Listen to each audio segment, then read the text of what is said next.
When all speakers are finished, the applicant or agent will be unmuted and will have an opportunity to rebut only those issues that were raised by the speakers. This will mark the end of the discussion, and the application will be taken into committee for a decision. Please note, the committee may not entertain revisions to proposals at the hearing today. The committee may decide to defer the application if substantially revised, to ensure that the revised application is accurate and that all those entitled to notice are informed of the changes. Madam Deputy Secretary Treasurer, have the minutes of the last Committee of Adjustment public hearing been confirmed by the members? Yes, Mr. Chair. Thank you. Members of staff or panel, do any of you have interest to declare in any of the items scheduled for this morning? Yes, I do. I have a conflict with item number 2056 Servington Crescent. I live in That's in the afternoon, is it not? Yes, it is. So you can make your declaration in the afternoon. All right then. Thanks. Thank you. Yeah. Madam Deputy Secretary Treasurer, are there any requests to withdraw an application? Not today, Mr. Chair. Then we shall now proceed with our hearing. And the first item on the agenda this morning is 24 Kenilworth Avenue. Mr. Moderator, do we have the agent or applicant on the line? Yes, Julius DeRuyter should be on the line. Yes, good morning. My name is Julius DeRuyter. I hope you can hear me. We can, thank you. Could you state your address, please? We don't need his address. Yes, my address is 102 Corselet Road in Toronto. Thank you. I asked you to turn to the location map first. Just a moment, please. Mr. Moderator, do we have a person speaking in interest on this application? Yes, we have two in opposition. Two in opposition. All right, then, in that case, Mr. DeRuyter, I'll ask you for a presentation on the application, and you'll have 5 minutes. Yes, thank you. As I said, I'd like you to turn first to the location map that you have on your agenda, just to indicate that the subject property is a corner lot. It's located on the northwest corner of Kenilworth Avenue and QH Avenue. There's a semi-detached dwelling, the south half of it on the subject property, and to the rear of that is the accessory building at the very west end of the lot that is the subject of this application. It's immediately located beside Pantry Park to the west, you can see, and then to the south is the park system in the beach area, which includes the boardwalk and then Lake Ontario. If you could turn to the photographs, please. The first view is the view of the existing semi-detached dwelling and the accessory building at the rear. So that's photograph number 1. That's looking sort of in a northeast direction. Photograph number 2 is a straight-on view from the side street of the accessory building that's the subject of this application. It's essentially been in this condition for over 20 years. It hasn't really physically changed a great deal. If you go down to photograph number 4, please. There's Pantry Park on 3 but 4. We have been working with the Community Planning Department. There is a planning report on the agenda for this item. The only issue the community planning staff have raised is that there's a lot of lockstone paving in the rear yard between the accessory building and the semi-detached dwelling. And this area that you see in the photograph, they've asked that that area be converted to soft landscaping. And that is contained in the recommendations, and we support their recommendations. If you turn to the site plan, you can see an area labeled as additional soft landscaping, and that's the area you just saw on the photograph. That's the area that we would agree to convert to soft landscaping. I asked you to turn to the support materials, which is the one that's dated October 2002. Not the cover letter, support materials further down. I don't know which item it is. Let me describe it to you. In October of 2002, this accessory building underwent a minor variance request to allow it to be used as a hobby and craft room. Part of the variance that was being sought was to permit the reduced north, south, and west side yards and rear yard of the structure.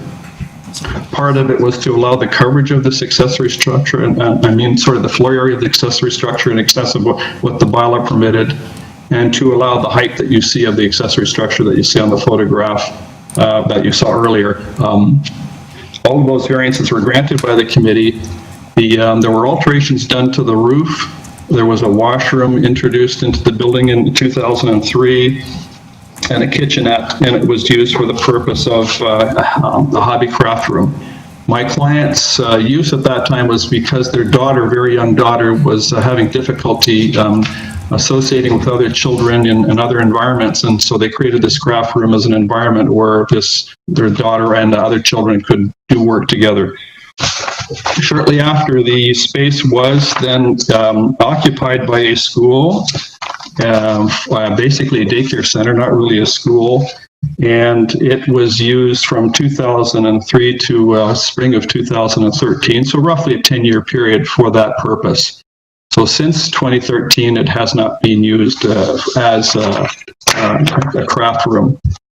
The my clients wish to convert this as habitable space. It will be a second unit on the subject property that would be habitable space. And they intend to use it for their own purposes. They have no immediate intent to lease it out or rent it to others. It's for their own personal purposes. My clients advised me that they have an elderly mother who would likely be a good candidate to live here while they continue to live in the residence. I'm now going to speak to the variances that are being requested. Mr. DeRuiter, excuse me. I must advise Yes. you have half a minute left on your time. Half a minute. Okay, thank you. So dealing first with the first two variances, I can indicate that the staff report does discuss the fact that 2 years ago, the city passed an official plan amendment that would allow second units in accessory buildings on a lot, including single detached and semi-detached dwellings. Dealing with variance number 3, the difference in setback from 0.29 to 0.3 is very, very minor, very difficult to perceive. And as I indicated earlier, in 2002, variances were granted to the setback of the structure, and so it's the same building setback as per the approval in 2002. Variance 4 deals with the floor space index. In my cover letter, very detailed cover letter on page 8, there's a summary of a study I had completed of other applications in the area. There are 21 other properties that secured other or higher variances, averaging around 0.88 floor space index. So I would suggest that 0.81 is consistent with what we find in this neighborhood. Mr. DeRuiter, I must advise you, your time is now up. Okay. Your time Thank is you. now up. Thank you. Okay, panel members. Are there any questions for the applicant?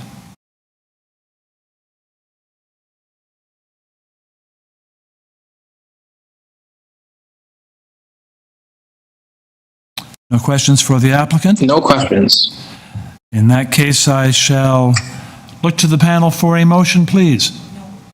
Mr. Chair, there's Pardon people me. in opposition. Excuse me. Excuse me. All right. Mr. Moderator, are we ready to go with the person speaking in interest? Sure thing. So we have Mr. Alan Meyer on the line. Hello, Mr. Alan Meyer.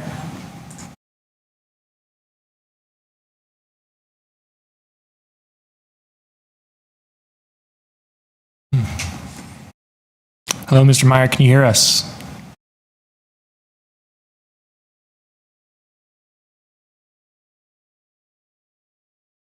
Yeah, perhaps we can go to Judy Wilson. Just one moment.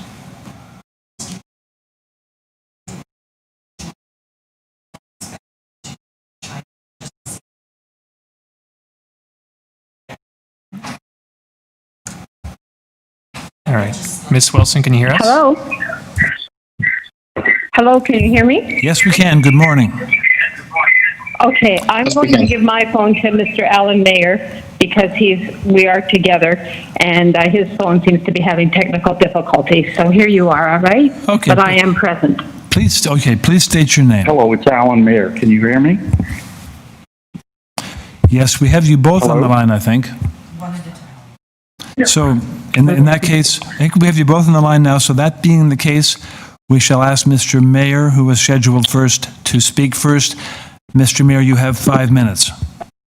Okay, thank you. I have outlined in a written submission to the Committee of Adjustments on July the 15th. I reported a full report and also a digital photographs I included. The property known as 24 Kenilworth has made submissions in the past 4 times to the Committee of Adjustments. The owner of 26 Kenilworth is very concerned in having the auxiliary building rezoned to a residential property. I wish to stress the 5 bylaws that the owners of 24 Kenilworth wish to provide a provision. I won't cite the individual bylaws, but the summary is that the residential unit is not permitted to be located in an accessory structure on a residential lot in a residential zone. In this case, the residential unit will be located in an accessory structure in a residential zone. The concern is, in this particular case, that the auxiliary building is only 0.53 meters from the adjoining semi-detached property at 26 Kenilworth. The next bylaw is that there is only a maximum of 1 residential building in this particular case under bylaw 101040-1. Number 3, I'll cite this, the chapter 10.56020. The minimum required side yard setback for an auxiliary building or structure in a rear yard is 0.8 meters or more from a residential building, and the lot is 0.3 meters. In this case, it's only 0.29 meters. The planner for the owners of 24 Kenilworth said this is only a minor amount. However, it is still a serious situation. Number 4, Chapter 101040, the maximum permitted floor space indexed of a semi-detached house is 0.6 times the area of the lot at 130.67 square meters. In this case, which is substantial, the combined gross area of the 2 semi-detached house and the accessory structure containing a dwelling will be 0.81 times the area, so it's a substantial variance between 0.81 and 0.60. Number 5, the last point, Chapter 10106070, the permitted maximum lot coverage of an accessory building or structure is 5%. In this case, it's going to be 17%. The planner for the owners of 24 Kenilworth made note of a number of properties that he used as a comparison in his report, but none of those properties had an auxiliary building. So none of those comparisons are fair to be brought forward. The owner of 26 Kenilworth is very concerned about another factor, that the lot of 24 Kenilworth is only 99 feet depth. The other properties on Kenilworth that are north of 26, 28, and 30 Kenilworth, which all are 99 feet depth, are 120. The planner has used those lot sizes as a comparison with a smaller lot size. The owners of 20 Kenilworth have already amended the auxiliary building to a residence. There is now air conditioning, heating, electrical, plumbing. There is now an oven and a refrigerator. There are exhaust pipes coming from the auxiliary building facing into the backyard of 26 Kenilworth. This is of concern to the owner of 26 Kenilworth because Miss Judy Wilson has a respiratory issue, and having fumes coming into her backyard will impose quiet enjoyment of the property. Mr. And Mayor, also excuse me. cause her grief with her respiratory situation. Mr. Mayor, Mr. Mayor, excuse yes. me. You have, what, half a minute left. Please make your conclusion. I've done it. I've completed it. The only other thing is for the owners of 24 Kenilworth to say that they're only going to use it on a casual, sometime basis is not reasonable at all, because the property could be sold, then the property has the zoning that's required, and then that new owner will be able to lease out the property. Thank you for your presentation.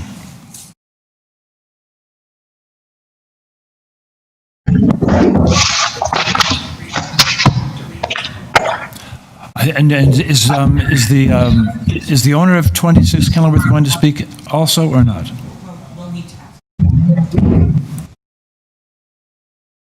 Oh, yes. Good morning. Will the owner be speaking, Judy? That's me. Would you care to speak to the committee? I would just like to reiterate everything Mr. Mayor has stated, and the fact that I'm very concerned with this building being so close. I believe we have submitted a photograph. It is too close to the fence as it is, and now I have pipes coming over my yard. It's too much of an encroachment, and basically it's just a personal level. I've worked 47 years. I'm retiring this September. I landscaped my yard last year for this purpose, and I just want peaceful enjoyment of my property. These lots are very short. They're only 99 feet in length versus the other lots that are 121 feet in length. And I feel that this is, well, you see the bylaws that are, yeah, it's an injustice. I just want quiet enjoyment of my property. I think everyone's familiar with the beach. Parking is very challenging here at the very best of times, bringing more people into the end of this area, right at the beach with the tennis courts, the boardwalk, everything else that goes on is really unfair to the other residents who don't have parking. And I am one of those. So I ask that the committee please consider this very carefully. That's all I have to say. Thank you very much. Questions, panel members, for this speaker? Seeing none. Through you, Mr. Chair, I just want to confirm Mr. Mayor's connection. He was an agent for Ms. Wilson, 26 Kenilworth? Yes. Okay, thank you. Yes, I am. Okay, thank you.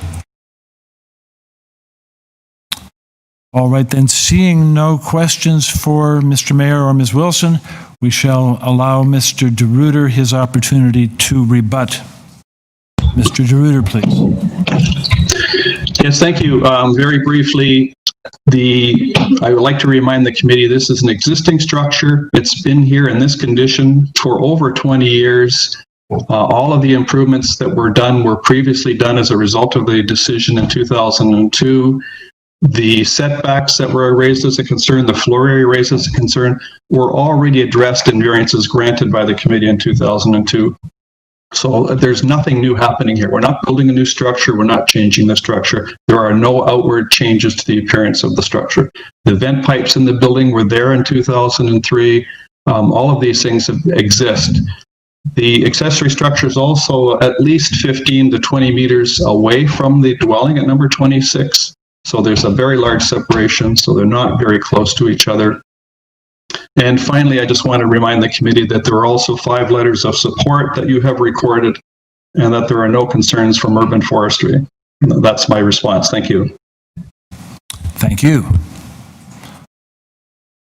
All right, then, at this stage, committee panel members, are there any questions for Mr. DeRuyter, the agent?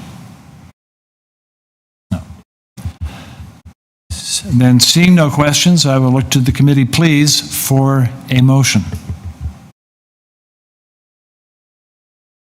I'd be happy to put forward a motion. I think that the only change really that's happening here is making this space habitable, and I can see no additional impacts coming from that, from its current state.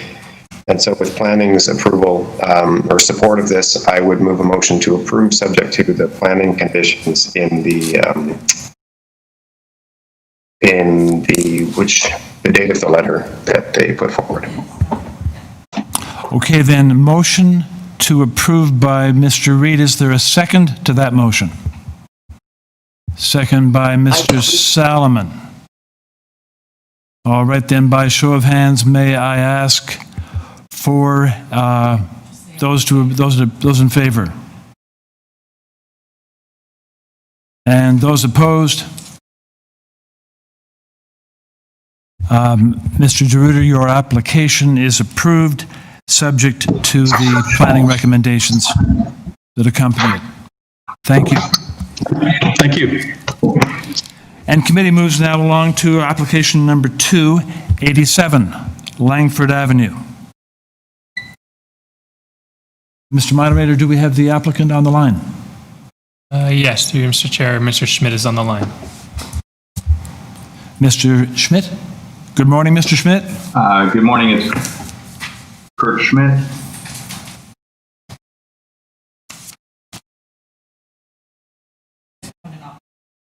Okay.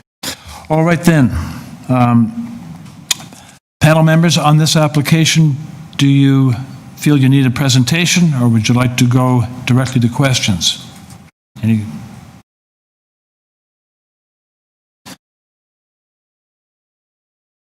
Okay.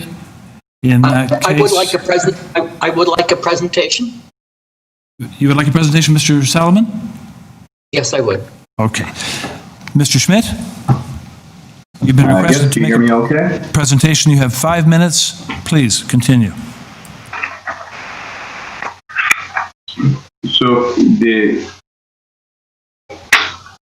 we start, sorry, I have an echo here, 1 second. If we could start with the site plan, please. Thank you. So essentially the changes to the existing home are as follows. In the front, there's an existing front covered porch. This will be enclosed in the identical footprint of the existing. This is consistent with other homes along this block and also in this area. These were enclosed in a number of years ago. In this particular home, it was not enclosed. So the setback and the variances with regards to the front are triggered because this same existing space becomes enclosed. To the rear of the structure, you can see there's a dotted line in the top right-hand corner of the home. So again, typical for many of these homes, in this section, there's a small space that's cut out of the home on all levels.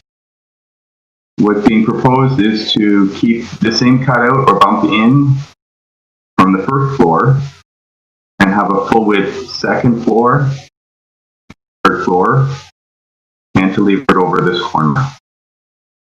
The setbacks for the side lot are not triggered just by here, but also by adding an existing third floor to the existing footprint of the house. So the side lot and the eaves requirements are basically following the existing house, which is a function of how tight these homes were constructed many years ago. The side wall, rear face, and front face heights were discussed at length with planning staff, and I trust you have a report with regards to that. It is, if we could pull that up.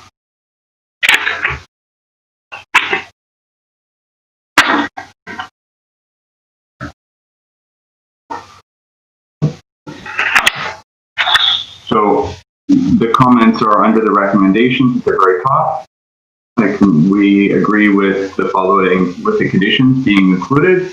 They're very reasonable. We've created a dormer, a substantial dormer on the rear of the home. There is an existing dormer on the front. And as a result, The recommendation by staff to have this condition included basically ensures that we follow our plans as we propose them, as opposed to having a large rear flat wall at the rear of the home. We can go back to the site plan.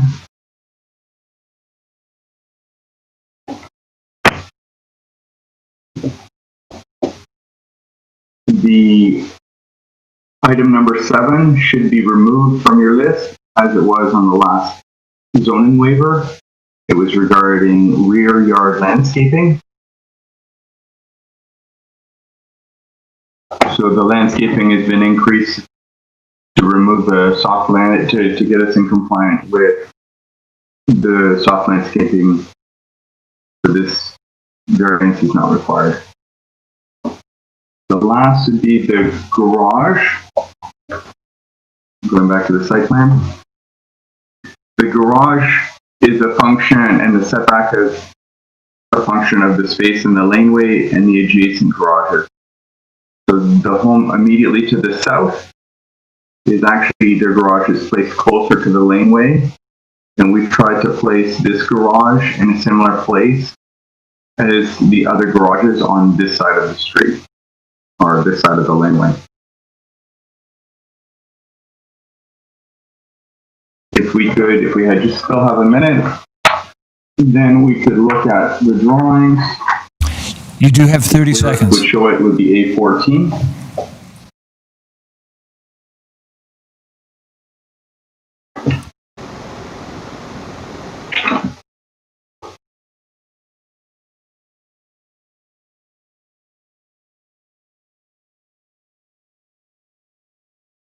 So you can see the right is the front side of the house. The existing roof slope, existing dormer are near identical. And in the rear face of the home, you can see it's substantially cut back. Your time is up. Thank you. Thank you. Panel members, questions now for Mr. Schmidt. I do have a question.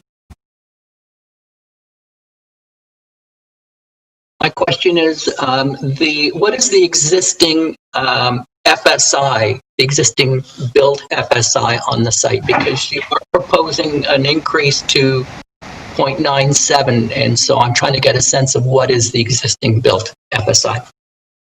No problem. Let me just do the calculation 1 second.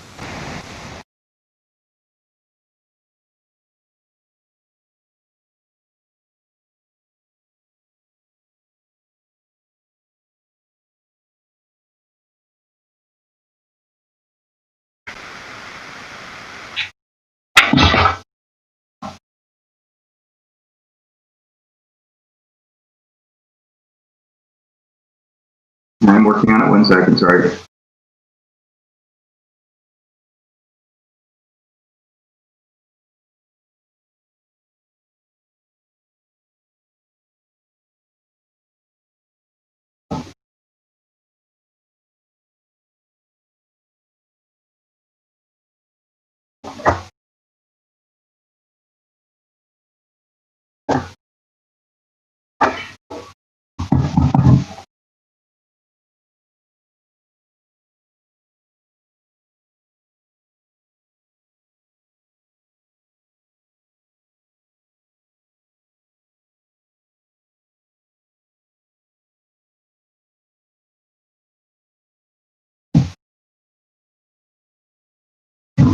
Right now, if I did my calculations, we're around 0.65. And what the change is substantially is the third floor is what contributes most significantly. And I just note that this property is at 87.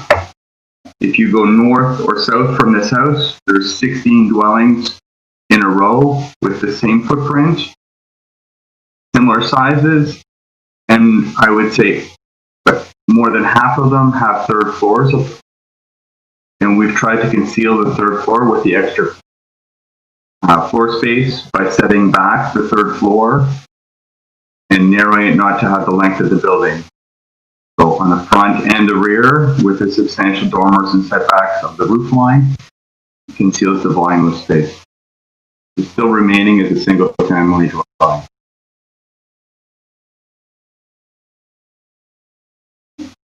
And my last question is, are there other houses on the street that have enclosed the front porch? There is. Would you like me to get you a couple more numbers? I'm just trying to get a sense whether this is typical, or is this something that could set a precedent? No, it is. In the adjacent homes to the left and to the right, there are not any, they're not enclosed. But if you go about 8 houses north, there are a series of them that have front porches that are enclosed.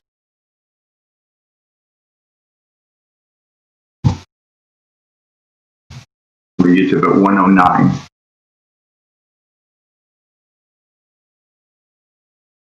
And then across the street, there's a series of homes that already have enclosed porches.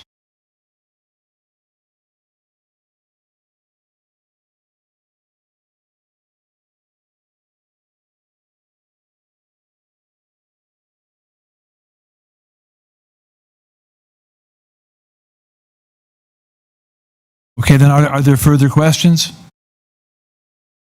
If there are no further questions, then panel will take the application into committee for a decision. Any comments by panel members? If none, then I will look to panel for a motion, please. I'm happy to jump in. I think this is a very sensitive proposal, and the fact that the footprint remains of the house to kind of take the density in a sensitive way. So I move to approve subject to the planning conditions in the July 13th report. Thank you. Motion to approve by Mr. Reid. Is there a second? Second by Mr. Cheng. All those in favor, please show of hands. All those in favor? Those opposed? Opposed by Mr. Solomon. So, sir, your application is approved, subject to the planning conditions attached. Thank you. And committee moves on to application number 3 has been postponed. We shall go to application number 4, 119 Barker Avenue. Mr. Moderator, is the applicant on the line? Through you, Mr. Chair, there's the agent on the line, Mike De Oliveira, and there's no speakers in opposition. Thank you. Good morning, Mr. Galavera. Good morning. Could you state your name, please? My name is Mike De Oliveira. I'm here acting on behalf of 119 Barker Avenue from Replacement Design located at 911 Davenport Road. Thank you very much for that. Okay, panel, on this application, would you like a presentation, or would you like to go straight to questions of the applicant? Okay, we don't need a presentation. Are there any questions?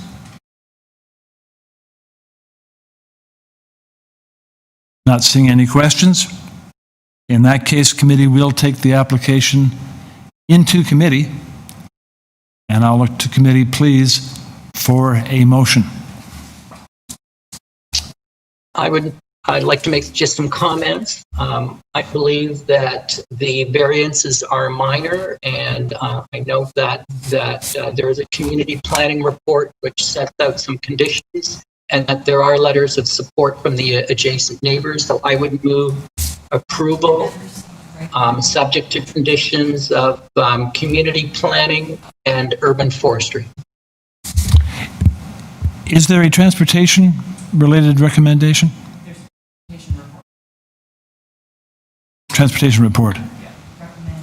I believe there is a transportation report which opposes the parking variance number 2, but I believe that what's being proposed is appropriate.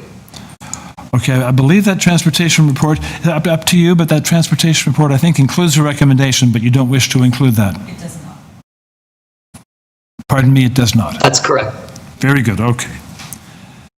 So then your motion to approve is subject to urban forestry.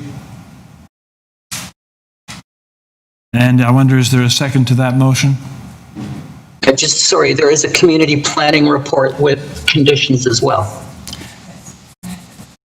Very good, and community planning, okay. Second to that motion, Mr. Reid. I'll second that. Okay, motion to approve by Mr. Salomon, second by Mr. Reid.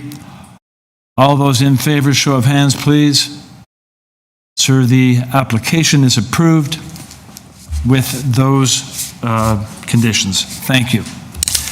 And committee. Thank you very much. Have a good day. Thank you. Committee moves along to 566 Jones Avenue.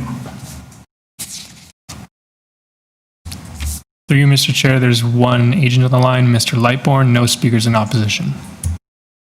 Sorry, there's an agent on the line, Mr. Lightbourne, and there's no speakers in opposition. Thank you very much, Mr. Moderator. Yes, good morning, Mr. Chairman, members of the committee. My name is Colin Lightbourne. I'm the agent representing the homeowner of 566 Jones Avenue. Thank you very much. All right then, committee members. On this application, would anyone like a presentation? Or shall we move right to questions? Okay, we don't need a presentation. Are there any questions for the applicant? I just had one question, whether the applicant has discussed the proposal with the adjacent neighbor. I noted that there was some concern about the laneway and garbage and construction.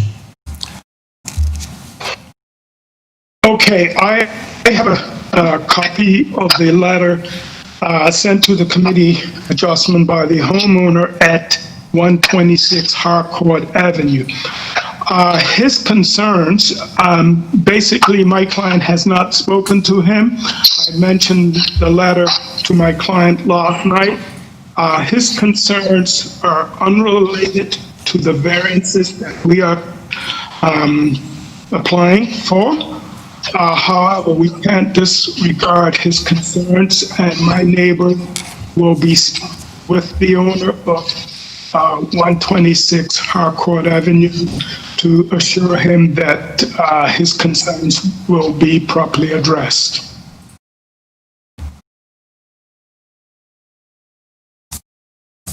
Any further questions of the applicant? I'll make one comment on this application. That's a simple correction, that in the purpose of the application, that it does read to alter the existing two-story detached. In fact, it should read the existing two-story semi-detached. Okay. If there are no further questions for the applicant, then committee can take the application into committee for a decision. Any comments by panel members?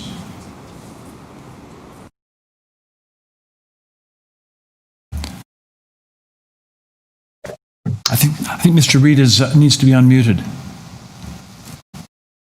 Pardon me. I muted myself. I'd be happy to put forward a motion. I think the context on the street is quite varied. There's a lot of three-story houses, a lot of one, and it's immediately beside quite a large church. So I think this is a pretty minor application, and it meets the 4 tests. So I put forward a motion to approve, subject to planning's comments in the July 14th memo. Thank you. Motion by Mr. Reid to approve. Is there a second?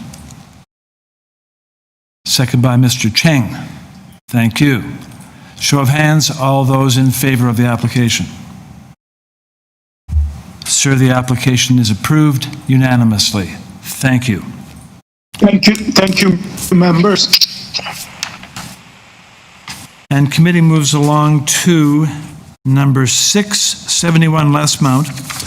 On this application, committee has before it material submitted by the applicant, and plus a commenting report from Transportation Standards Officer, from Traffic Planning, Transportation Services, and staff reports from Community Planning and Urban Forestry. Mr. Moderator, do we have the agent on the line? Yes, you, Mr. Chair. One Elmira Zarabi, and there are no speakers in opposition. Thank you.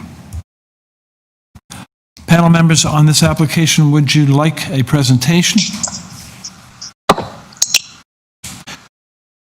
Let's go then to questions for the applicant. Are there any questions of the applicant?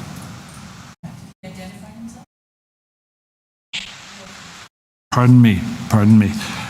Okay, Mr. Applicant, would you, if we could unmute the applicant. Mr. Applicant, could you state your name, please?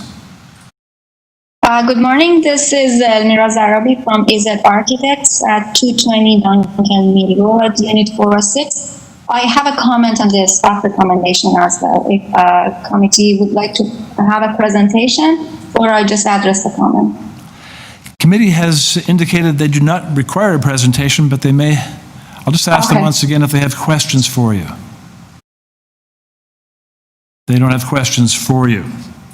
So in the absence of questions, let's take the application into committee for comments and a decision. I'd like to make a comment and put forward a motion. I believe the proposed variances are minor. This is a small addition, and I note that there are conditions from urban forestry and community planning, so I would like to move approval subject to urban forestry conditions and community planning. Motion to approve by Mr. Salomon. Is there a second? Second, Mr. Cheng. So motion to approve, Mr. Salomon, second, Mr. Cheng, subject to urban forestry and community planning. Show of hands, please, all those in favor.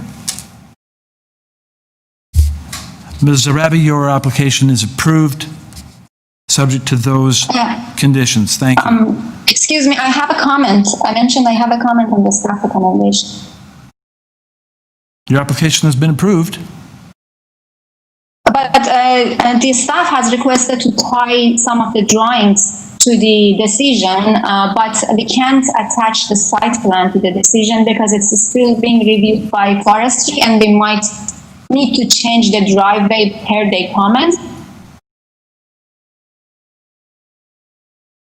So your concern, could you... Sorry, through you, Mr. Chair, that the condition is specifically related to the height of the main wall, and that the planning department wants the height of the main wall to be tied to the second story and to be constructed in accordance with the plan. So it's just related to the height.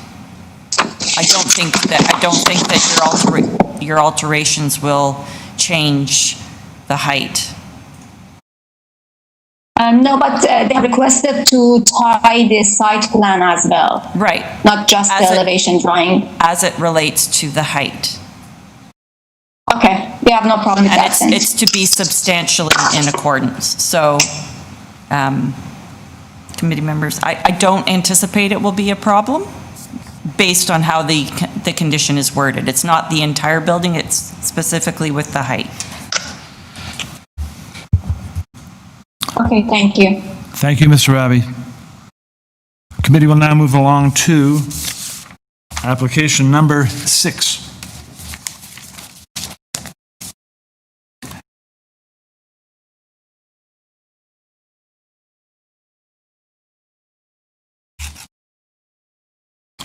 Pardon me. Number 6, yes. Thank you. Number 7. Number 7. 201 Rosemary Road.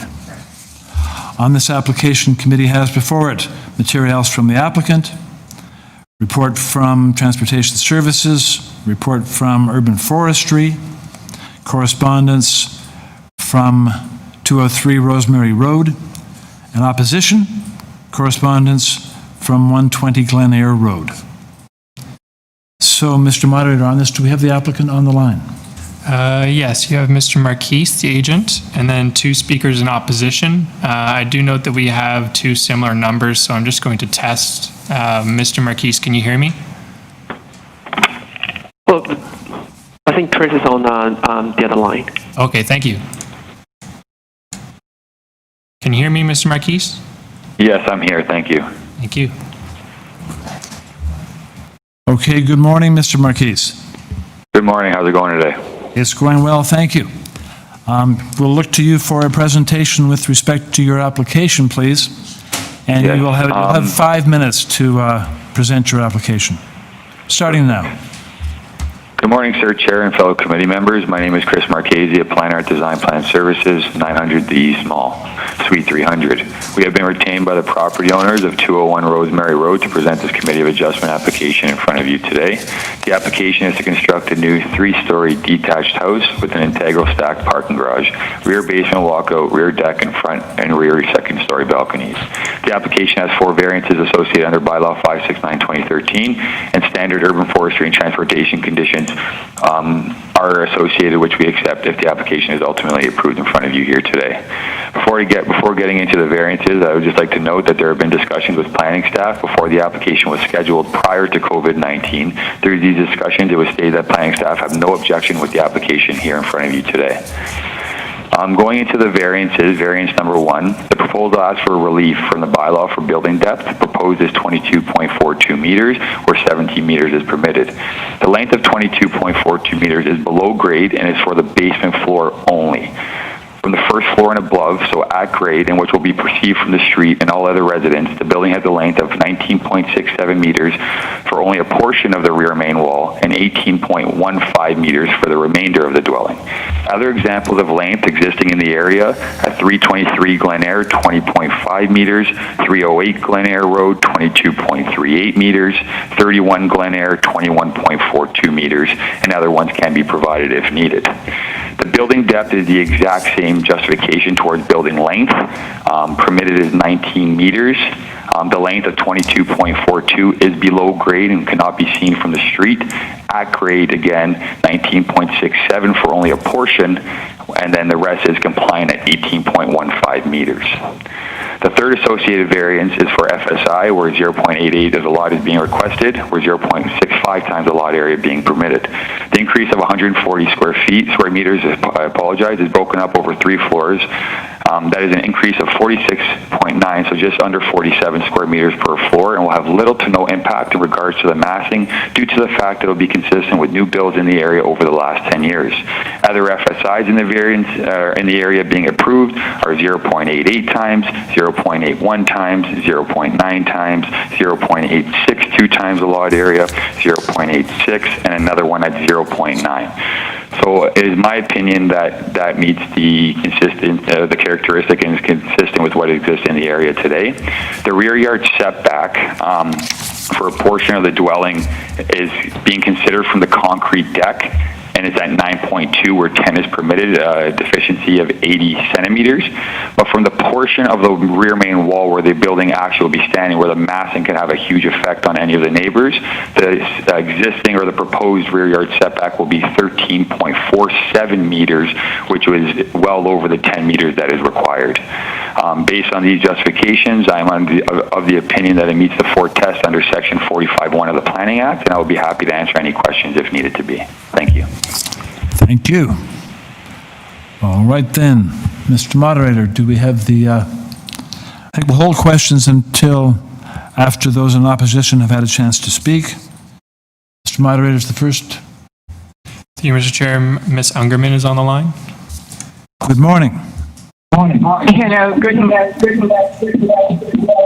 morning.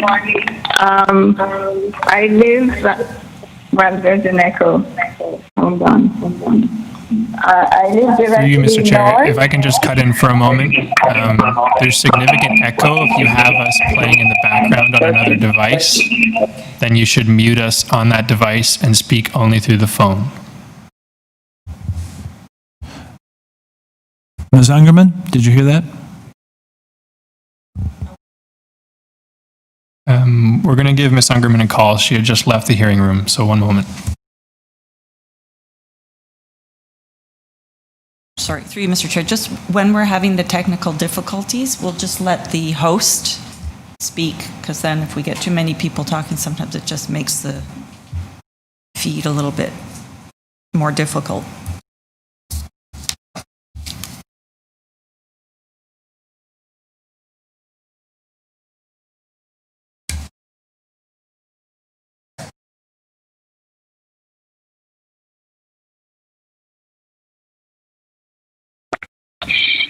Hello, Ms. Ungerman? Yes, can you hear me? Okay, I live. Sorry, one moment. There's still background feedback. The height of the building is close to mine. Ms. Ungerman, there's severe feedback coming through the mic. We can hear you multiple times. If you have multiple devices going, you need to mute the device you're not using so that we don't get that feedback. Okay, so I'm lowering okay, I think now it's mute, is that correct? That's awesome, thank you. Okay, I'm sorry, I don't know how to use this. So I've lived at 203 Rosemary Road for 50 years almost. Between our two houses on the rear side, as I said, I'm directly north of the proposed building, which will be 3 stories high and which is deeper than normal. I would like to retain this wall because I'm concerned that things will fall onto my property if it's not retained. And I would appreciate if the house could be moved half a meter or a third of a meter even farther away from my property. If that would be possible, that would give me more light falling into my south wall. I work next to the window upstairs, and I'll be completely blocked out otherwise. And I want to point out one more thing. That maybe in the backyard the rear setback is allowed, but there'll be a concrete deck plus 2 sets of stairs, leaving only about 5 feet of grass for all the mature trees that are on the property. Most of them, maybe all of them, will have to go because of the little space remaining in the backyard. So these are my 2 concerns, that it will change, it will change the backyard if all the trees are removed, and I would like to keep the retaining wall because this house is higher than my house. And if it could be moved, as I said, a third of a meter farther away from the property line, I would appreciate it. It would give me more light on my south wall, which means a lot to me. Thank you, Ms. Ungerman. Okay, I'm going to see if we have any questions for you from the panel members, but I do feel I should mention to you that the variances which the applicant has requested do not include a side yard setback variance. So it looks to me as if the side yard measurement is a compliant measurement as it exists proposed. But I'll see. Sorry to interrupt. I'm going to see if the panel members have any questions for you about the impact on you. Panel members? No, they do not. Okay. Thank you, Ms. Ungerman, for your comment and your presentation. Thank you, Mr. Chair. We had Joseph Pelosi speaking in opposition as well. He wasn't in the hearing room. I gave him a call. He joined and then decided to leave. So if you'd like, we can go back to the agent. Thank you. Please do that. Mr. Marchese? Mr. Marchese? Yes, I'm here. Thank you. Yes, so concerned by Ms. Ungerman about closeness of the house to the lot line and loss of trees. Could you comment on those issues, please? Yeah, just to reiterate what you said, sir, through you, Sir Chair, there is no side yard setbacks with this proposal. So we are meeting the bylaw as of right. So we wish to keep that proposal as is and not move that wall. And then furthermore, to the trees, there are standard urban forestry conditions associated with the approval of this application. No individual report was put out by urban forestry in regards to any concerns of the application, and we accept any standard urban forestry conditions that are associated with this application if approved in front of you here today. Thank you. Panel, any questions of the applicant? Seeing none, then panel will take the application into committee for comments, if there are any, and a decision. Panel.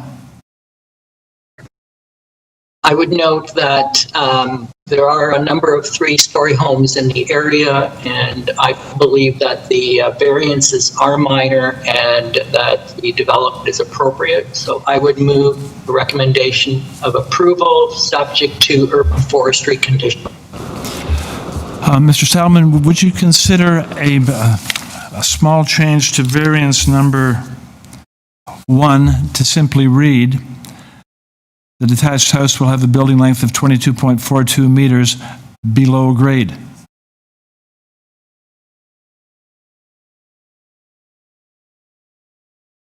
I'm not sure what that does to the building, any portion of the building above grade, and whether it would comply or not.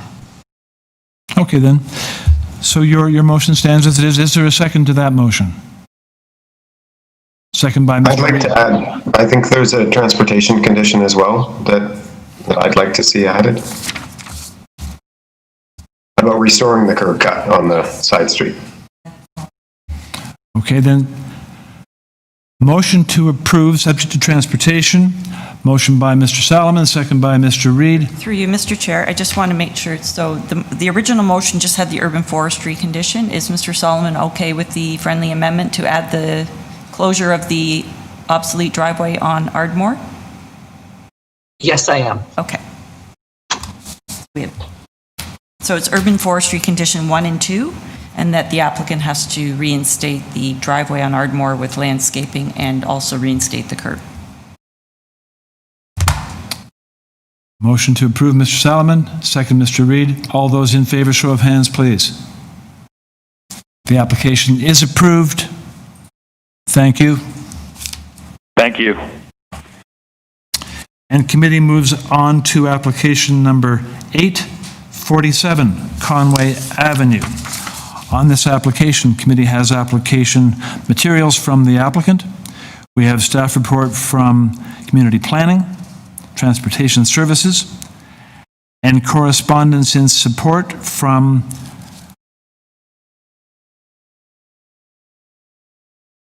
from 10 persons. Mr. Moderator, is the agent on the line? Yes, through you, Mr. Chair, Deborah Mesher is on the line. There are no in opposition. None in opposition. Good morning. Hi there, this is Deborah Mesher. Can you hear me? Yes, we do, Deborah. You're with the committee now. Thank you. Committee, on this application, would you like a presentation? Or could we go to questions of the applicant directly? We don't need a presentation. Let's go to questions, please.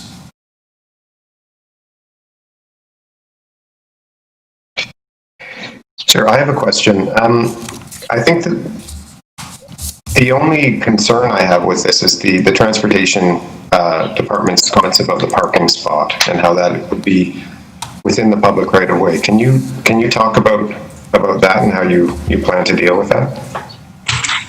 Yes, certainly. So transportation did submit a report with concern. What we dealt with actually right away, we reduced the parking space size, we changed its location, we also reduced the curb cut. and we increased the landscaping. It's we really tried hard to meet every one of their concerns, and we did so, and they agreed to retract the report that they had submitted.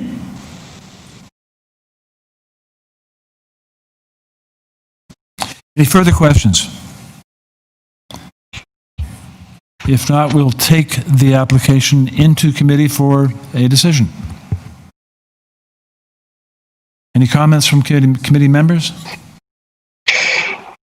Sure, I'll add a couple comments. I think that this is kind of complicated by the parking issue, but I think as a whole, it's clear to me that the applicant has really made an effort to improve the street and improve the property. I think it's rare that we see this kind of condition of a sloped parking space being filled in. So I think it's a positive thing, regardless of the previous transportation concern. So motion, would you have a motion? Sure, yeah, I'd be happy to put forward a motion to approve. Through you, Mr. Chair, would it be subject to them applying for front yard parking? Yes, pardon me, yes, subject to them applying for and receiving front yard parking from the city. Very good, thank you. Motion by Mr. Reid to approve, subject to the applicants applying for front yard parking. Is there a second to that motion? Second, Mr. Chang. Thank you. Show of hands, please. All those in favor? Ms. Mesher, your application is approved unanimously. Thank you so much for making this a seamless process. Have a good day. Thank you. Committee moves along to application number 99 WOODYCREST.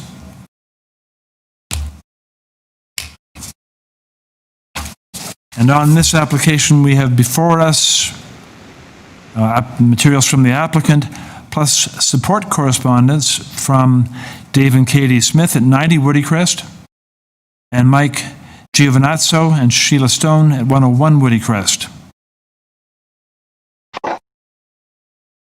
So those would appear to be both, oh no, those are both houses on the street, but not both sides. Okay. Mr. Moderator, do we have the applicant on the line? Yes, to you, Mr. Chair. The agent Kelly Doyle is on the line. There are no speakers in opposition. Thank you. Good morning. Good morning. Would you state your name, please?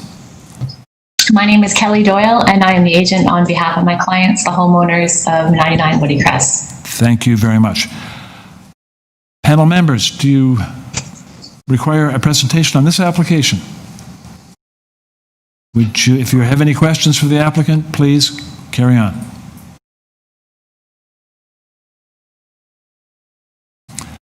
If there are no questions, we'll take the application into committee for comments and a decision, please.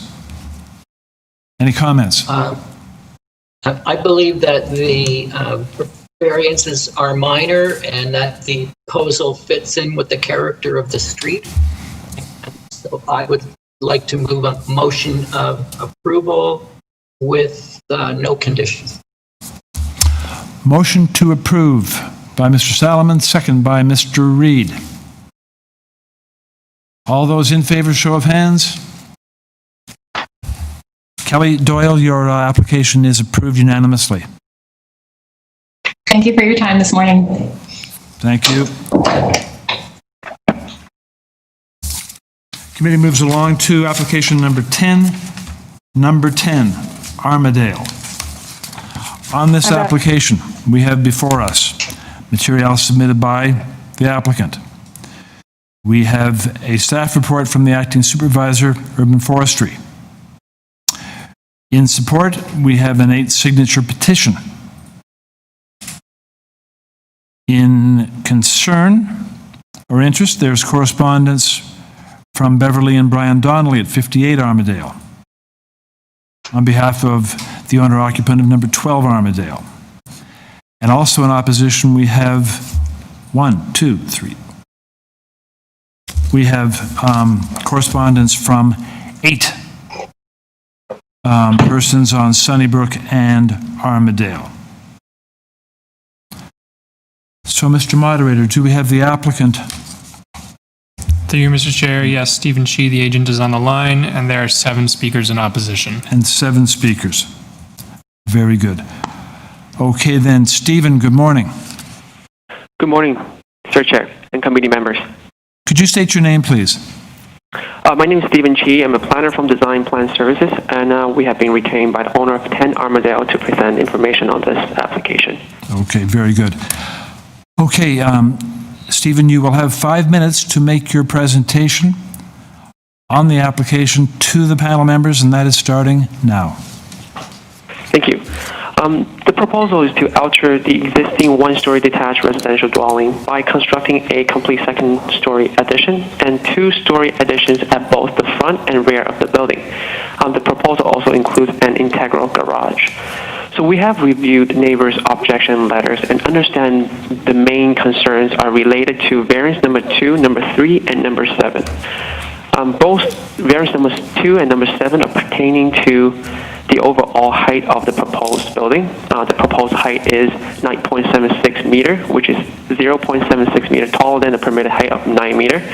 The primary cause of this additional height is the inclusion of an integral garage that raised the height of the first floor. This is a technical issue. The architect has tried his best to lower the garage's height, and it cannot be reduced any further. We also like to note that the overall height is measured to the peak of the roof, and the front main wall complies with zoning requirements. So the height that is over the permission is just the roof. The top part of the roof is a shallow area of approximately 0.3 meter in height. You can see that part on the roof plan and elevations. That shallow part of the roof will not be visible from the street level, and the perceived height of the building from the street level will be 9.46 meter, which is 0.46 meter of increase from the permitted building height. It is our opinion that the increase is minor compared to the height of other new houses developed in the area. 13 Armadale Avenue, which is right across the street, was approved at 9.74 meter. Variance number 3 pertains to the side main wall height. The zoning notice dated December 12, 2019 indicates that the full length of the side main wall is 15.95 meter and only 20%, which is 3.24 meter of the proposed side exterior main wall is over 7.0 meter and 9.28 meter at the peak.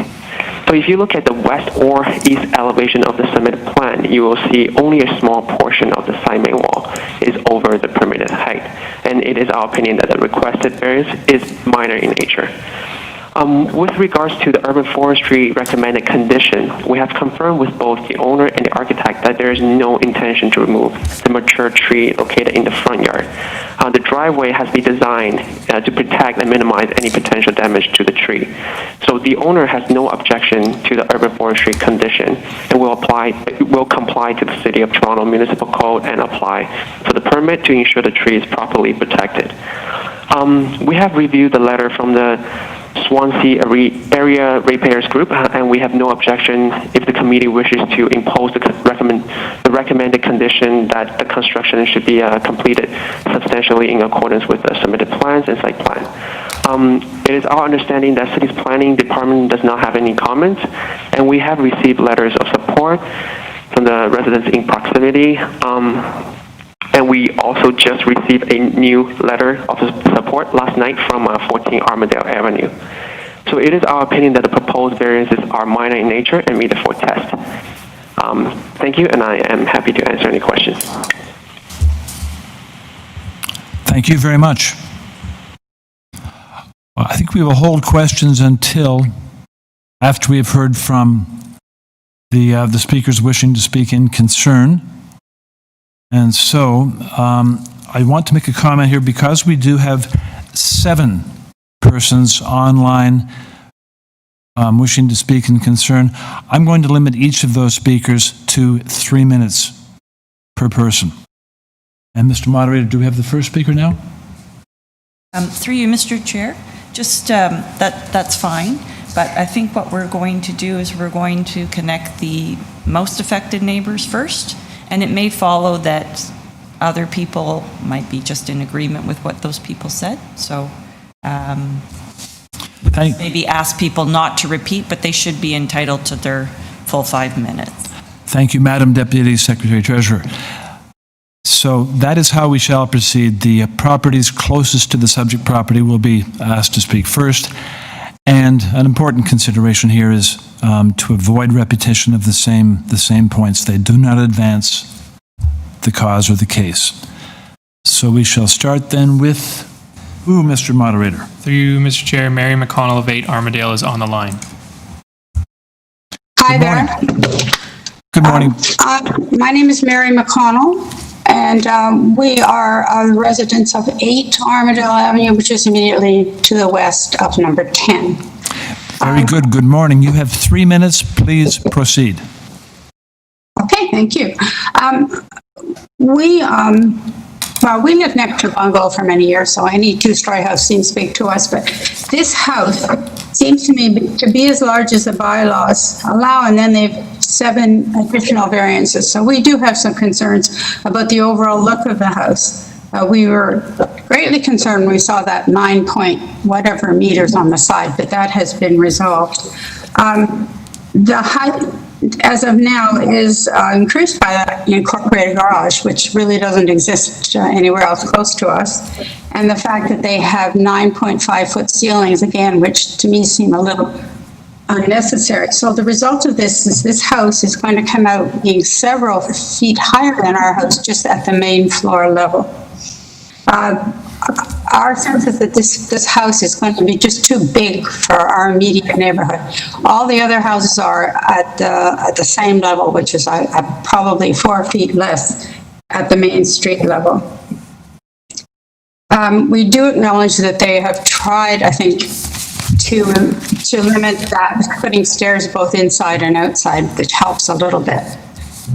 Another concern we have is specifically with the front porch. I know people aren't happy about it sitting forward, and it probably will stand out again because it'll be the only porch at that level.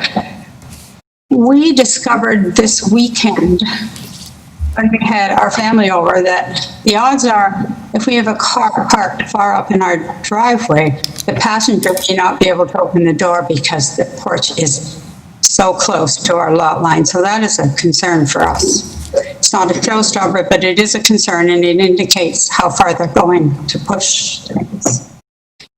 And finally, I assume you covered the tree. That was on my list. Everyone in the neighborhood was concerned that it might be taken down. We just lost our tree because it died, so we do need that tree, but I think that has probably been answered. Thank you. Thank you very much. Any questions of this speaker panel? No. Mr. Moderator, who will we be hearing from next? Through you, Mr. Chair, Stephen Robert is on the line from 17 Sunnybrook. Thank you. Good morning, Mr. Robert.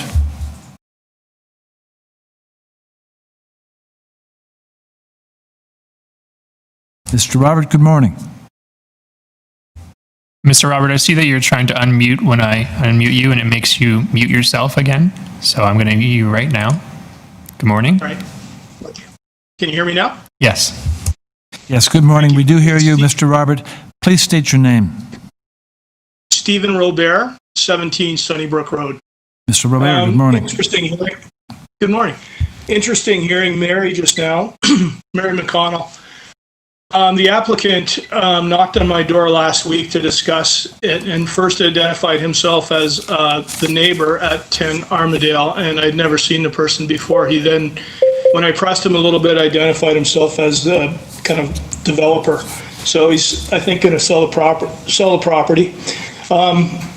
And further, he described the fact that the McConnells had supported this project. So this is kind of stunning to hear this.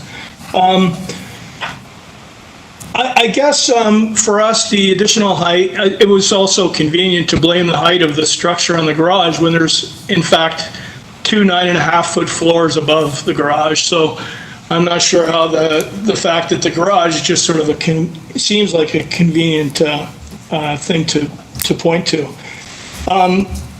We're going to have, the additional height for us is going to cause blockage of the view of the trees beyond the building for us, It will also impede on our privacy. The additional height will look into our yard, which adjoins behind, and also into our dining room. The house just seems too big. It's a very large lot, and to have to go beyond the square footage allowance seems excessive. More generally, and I apologize, I'm not familiar with this process, but more generally, it seemed to me that the spirit of this Committee of Adjustment variance process, I may be naive, but it seems like some family has a new baby and they have to add a room or something like that. I don't see why, it would seem to me, I should say, that the bylaws should be enforced, especially in the case of a new development, a land flipper who's going to sell this thing to somebody else. That's all. Thank you. Mr. Robert, thank you very much for your comments. Questions for Mr. Robert? Panel? No. Mr. Moderator? Who is next? Through you, Mr. Chair, Jane McMullen was in the hearing room, but she has left. She was also from 17 Sunnybrook Road, so Mr. Nicholas Singh of the Swansea Area Ratepayers Association is now on the line. Thank you. Good morning, Mr. Singh. Good morning. Could you please state your name? My name is Nicholas Singh, and I represent the Swansea Area Ratepayers Association. Very good. Sir, you have 3 minutes for your presentation. Please start. All right. In addition to our letter, the association urges the committee to recognize the concerns expressed by the neighbors of the development. They speak to the loss of privacy, loss of light on their properties, as well as the impact of massing and proposals' incompatibility with the character of the well-established neighborhood. As mentioned in our letter, redevelopment has occurred on Armadale, and in particular, as noted by the developer, the agent, 13 Armadale. This property is a bit deceptive. You have to realize it is on a hill. The property at that location is not flat, and that is what pushed that building up, gave it greater height. That property is not comparable to the one we're looking at, as the property at number 10 is quite flat, and we believe it's not a good comparison to use 13 Armadale. We expect that Armadale will continue to be developed, and we accept that. However, as stated, the limits of the bylaws are intended to give guidance to what can and can't be done, and those variances, when they're applied for, as you know, should be minimal and should support the character of the neighborhood. So we're all concerned that the motion for extra height variance is not minimum. We submit that a variance of 2.6 meters above the limit for the main wall is not minor, and it is not in keeping with the local character of the area. We also believe that this is an avoidable height through a number of design perspectives, as we've outlined in our letter, and we recommend that the developer consider improving the design, especially in regards to this height. As far as our recommendation goes, that was acceptable to the developer. That is only in consideration that the committee approves this approval. We also note the condition from forestry. That's my presentation. Thank you. Thank you, Mr. Singh. Questions for Mr. Singh? No. Mr. Moderator, who is next to speak, please? Mr. Chair, Mr. John and Leslie Stafford are on the line. That'll be John and Leslie? Should be only one person. Okay. Good morning. Good morning. Good morning. Could you state your name, please? My name is Leslie Stafford, and I live at 19 Sunnybrook Road. I'm calling in from Sudbury. Thank you very much for your call. You have 3 minutes to make your presentation. Please begin. Thank you. I just wanted to echo many of the remarks that were made by Mary and Steve Robert, Mary McConnell. We live directly behind Mary McConnell, right next door to Steve Robert. Our lots are very narrow, so actually we're concerned with the height of the home as well, because the height of the home will be a problem for Steve in his dining room, but it'll be a problem for us in our kitchen. Anyone on the top level of that home would have a direct view right into our kitchen. I guess I'm concerned too with it not being consistent with other homes in the area. Many of them are a story and a half and small bungalows. Many of them are 100 years old and brick. Very few of them have attached garages. I think there might be one on Armadale, and it's around the corner. But our main concern, my concern and John's as well, is that this very tall home will be towering over our property, looking into our backyard and our kitchen. So that's all I would have to say. Thank you. Thank you. Questions for our speaker? No. Mr. Moderator, who joins us next? Through you, Mr. Chair, there were 2 more speakers in opposition, but they have left the meeting room as well. So I'll bring you back to Mr. Stephen Shee for rebuttal. Thank you very much. So, Mr. Shee, if I may, I'll just summarize those, what I've been hearing here from the 4 speakers. Concerns about height, what they actually refer to as avoidable height, due not just to the garage but also to ceiling heights, and a general sense of massing too much house, overbuild, leading to loss of privacy due to narrow lot widths. So these are the things that we'll ask you to comment on in your rebuttal, please. Okay, thank you. So with regard to the height of the building, I just want to note to the committee, second floor is permitted in this area, and the window is not located at the top of the roof, so it is located at a reasonable height for a second story. And also, there's comment about 9 and 9.5 for the ceiling height. I think it is commonly seen in the modern houses to provide a comfortable living space. So based on my previous presentation, we think the height of the building is minor increase. With regard to the size of the building, I think there is a variance related to FSI. The proposed FSI is 0.66 times the area of the lot, and the permitted FSI is 0.6 times the area of the lot.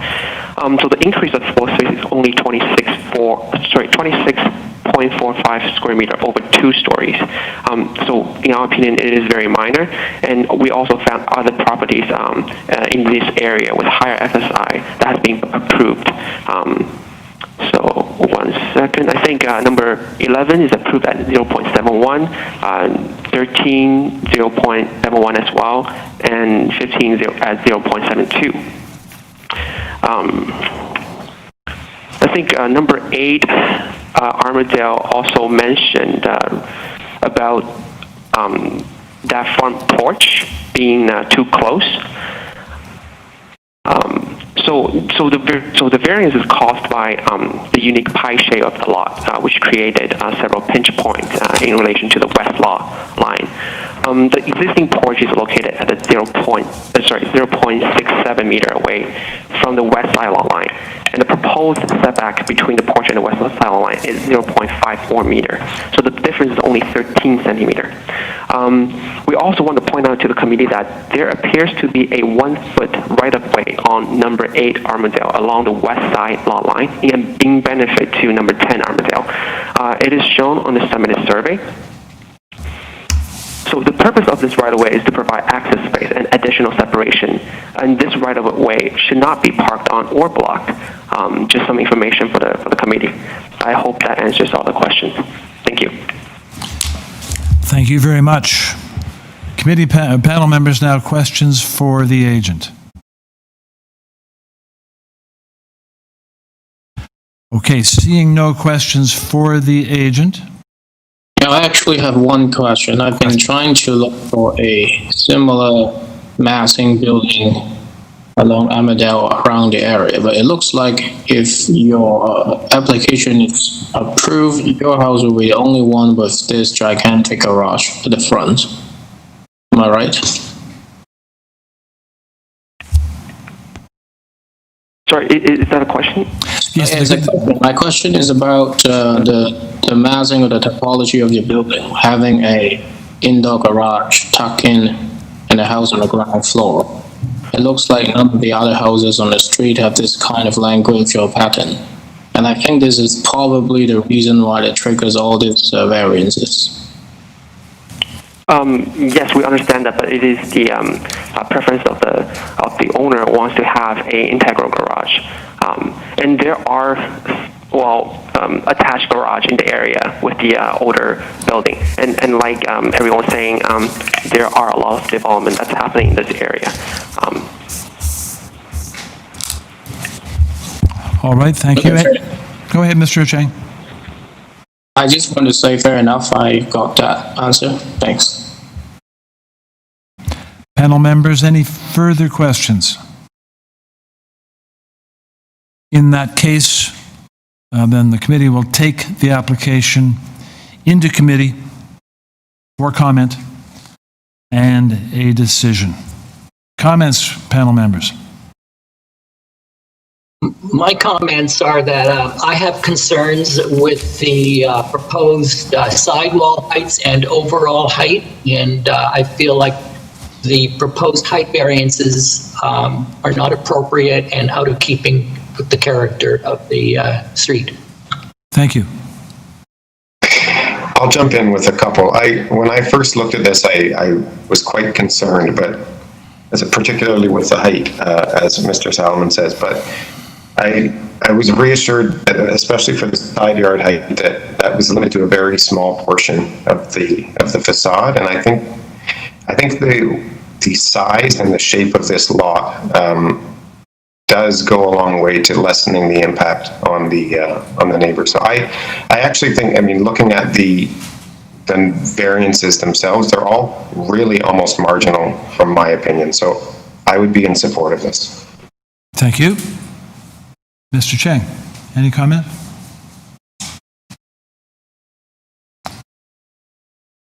Okay, Mr. Chang, do you have any comment to make on this application? So we're looking for a motion then? We're looking for a motion. If there are no other comments, I'll put forward a motion of refusal of the proposed variance. We have a motion to refuse. Is there a second? Yeah, I'll have to second that. I think other than the numbers, I'm also looking at the overall impact on the urban landscape of the whole street. And I kind of agree with the association that they brought up that mass is pretty huge comparing to the street, and it will create a really negative impact. So for that reason, I mean, I wish that garage could be smaller, but there's no way you can do it. You know, the scale is just too big. So I will have to second the decision to oppose it. Okay, there is now a motion to refuse by Mr. Solomon, seconded by Mr. Cheng. All those in favor, show of hands, please. Show of hands to refuse the motion. Okay, those opposed to refusing the motion. Mr. Reed opposes. Sir, the application is refused. Okay, thank you. And committee moves along to number 11, 206 Withrow Ave. On this application, committee has before it material submitted by the applicant. We have email correspondence from community planning. And we have support correspondence from 204 Withrow and 2 form letters in support from 205 Bain Ave and 208 Withrow Ave. Mr. Moderator, is the applicant with us on the line? Yes, through you, Mr. Chair, Trevor Keir, the agent, is on the line. There are none in opposition. Thank you. Good morning, Mr. Keir. Good morning. Could you state your name, please? Yes, my name is Trevor Keir, and I'm the authorized agent for the owners of 206 WITHROW Avenue. Thank you very much. Panel members, on this application, would you like to have a presentation? Should we go straight to questions? Let's go to questions then, please. If there are any. No questions. If there are no questions, then I'll ask committee will take the application into committee for a decision. Could I have a motion, please? Sure, I'll put forward a motion. I think this is one of the smaller houses on the street, and I think that the additions they're proposing are reasonable and sensitive to the neighbors and the neighborhood. So a motion to approve with no conditions. Motion to approve by Mr. Reed. Is there a second? Second by Mr. Solomon. All those in favor? Very good. Sir, the application is approved unanimously. Thank you. Thanks very much for your time. And committee moves to application number 12, 985 Logan. On 985 Logan, we have before us applicant's materials and staff report from community planning and a staff report from urban forestry. There are two form letters in support from 979 and 987 Logan Avenue. And on this application, Mr. Moderator. Through you, Mr. Chair, Lynn Houston, the agent, is on the line, and there are no speakers in opposition. Thank you very much. Okay, then. Hello. Good morning. Would you state your name, please? My name is Lynn Houston. I'm the agent for the owners of 985 Logan. Thank you very much. Just a moment, please. Panel members, would you care for a presentation on this application? Are there questions of the applicant? Question, Mr. Solomon, proceed. So my questions relate to the addition at the rear. And I noticed that the 3-story rear addition will go back about 11 feet further back from the rear of the abutting semi. And so have you spoken with the owners of the abutting semi and any concerns about privacy and overlook? Yes, we have spoken with the neighbor and they have submitted a letter of approval. It was very last minute. It may not have gotten into your package.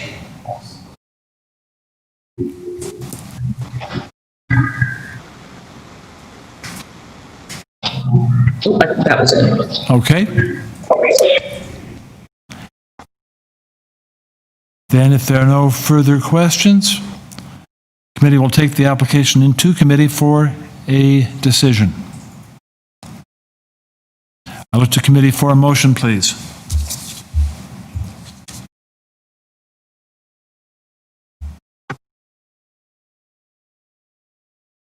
Sure, I'd be happy to put forward a motion. I think this is reasonable with the bulk of the density going on the third floor, and then it is a relatively modest addition in the back, and given the support from the neighborhood, I think this is supportable and minor. So subject to planning conditions in the May 13th report and urban forestry condition 2, and move approval. Pardon me, Mr. Reed, the first item you quoted was the planning? Planning condition from their May 13th report. Very good. Substantially in accordance with the drawings. Very good. We have a motion to approve by Mr. Reed, subject to planning and urban forestry. Is there a second? Mr. Chang, thank you. Second. All those in favor? Sorry. Sorry? Can I just make Yes. I have a question. Hold on. Trying to unmute myself. I noticed that the forestry, we have a comment state license, which is a revision to earlier comments, and I think for this item there are there in fact I don't believe there are any conditions. 985 Logan, yes. Do we have planning conditions on 985 Logan? We have planning report for planning, but not urban forestry, I believe. Through you, Mr. Chair, there is an urban forestry report. It's dated April 17th, 2020, and it's recommending condition number 2 for 90. Okay, so then I'm looking at a July 15th list of. Does the July supersede the April, or No, through you, because of the pandemic, we had been circulating applications to ensure that we were getting comments back. It may be that the applicant has already started working because on that condition, so maybe they didn't include it again. It doesn't hurt to include it. Okay. Very good. Okay, then. So to repeat then, motion by Mr. Reid to approve, second by Mr. Chang, subject to planning and urban forestry. All those in favor? Thank you. The application is approved. Thank you very much. Thank you. And committee moves to application number 13. 1653 Woodbine Heights Boulevard. On this application, we have before us applicant's materials. We have email correspondence from Ravine and Natural Protection, Urban Forestry, from TRCA. We have staff reports from Community Planning, Toronto and East York, from Urban Forestry, and Tree Protection, and from Urban Forestry, Ravine and Natural Feature Protection. So on this application, Mr. Moderator, do we have the applicant with us? Through you, Mr. Chair, Lauren Rose, the agent, is on the line, and there are none in opposition. No. Good morning. Good morning. Would you state Lauren your Rose. name, please? Lauren Rose. Thank you very much. Panel members, do you require a presentation on this application? Are there any questions of the applicant? If no presentation is required? Yes, I assume you understand the comments from the urban planning staff report, right? Yes. And you are okay to comply with them, I assume? Sure. Okay. Further questions? Seeing none, panel will take the application into committee for comments, if any, and a decision. Any comment? I believe that the variances are appropriate and are minor, and I noticed that the proposed house would be similar in line with the adjacent house, and I would move approval of the variances subject to conditions of community planning and urban forestry. Thank you very much. A motion to approve by Mr. Salomon, subject to community planning and urban forestry. Is there a second? Second by Mr. Chang. All those in favor, show of hands, please. The application is approved unanimously. Thank you.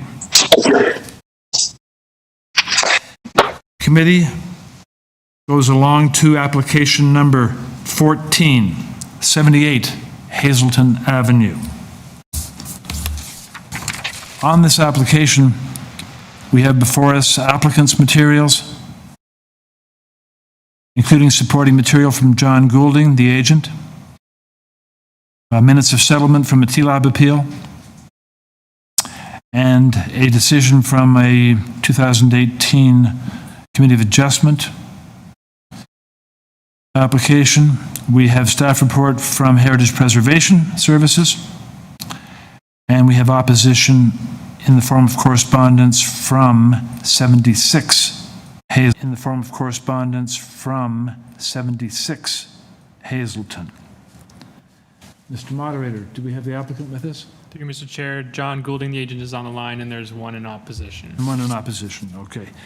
Mr. Goulding, good morning. Good morning. Can you hear me all right? We do hear you fine, thank you. Would you please state your name? Absolutely. John Goulding, agent for the owner at 78 Hazelton Avenue. Good morning, everybody, Mr. Chair, panel, and staff. I just wanted to clarify that the 2018 COA decision that you have as support material is with respect to the opposing neighbor at 76 Hazelton Avenue, and it is to be read in conjunction with the TLAB minutes of settlement. Okay, John, thank you for that. Now, John, you will have 5 minutes to make your presentation to the panel, and those 5 minutes are beginning now. Thank you. I'll just take some time to give a little bit of brief context and overview of the project. If you refer to the support material SK1 and the only photograph, it'll give you a quick, keep going. There. So let's look at that photograph while you have it. If it can be rotated. This is a, perfect, thank you. This is a photograph showing the context of the subject property and the two adjacent neighbors. So all of the properties are overlooked by these mid-rise residential buildings that front onto Avenue Road.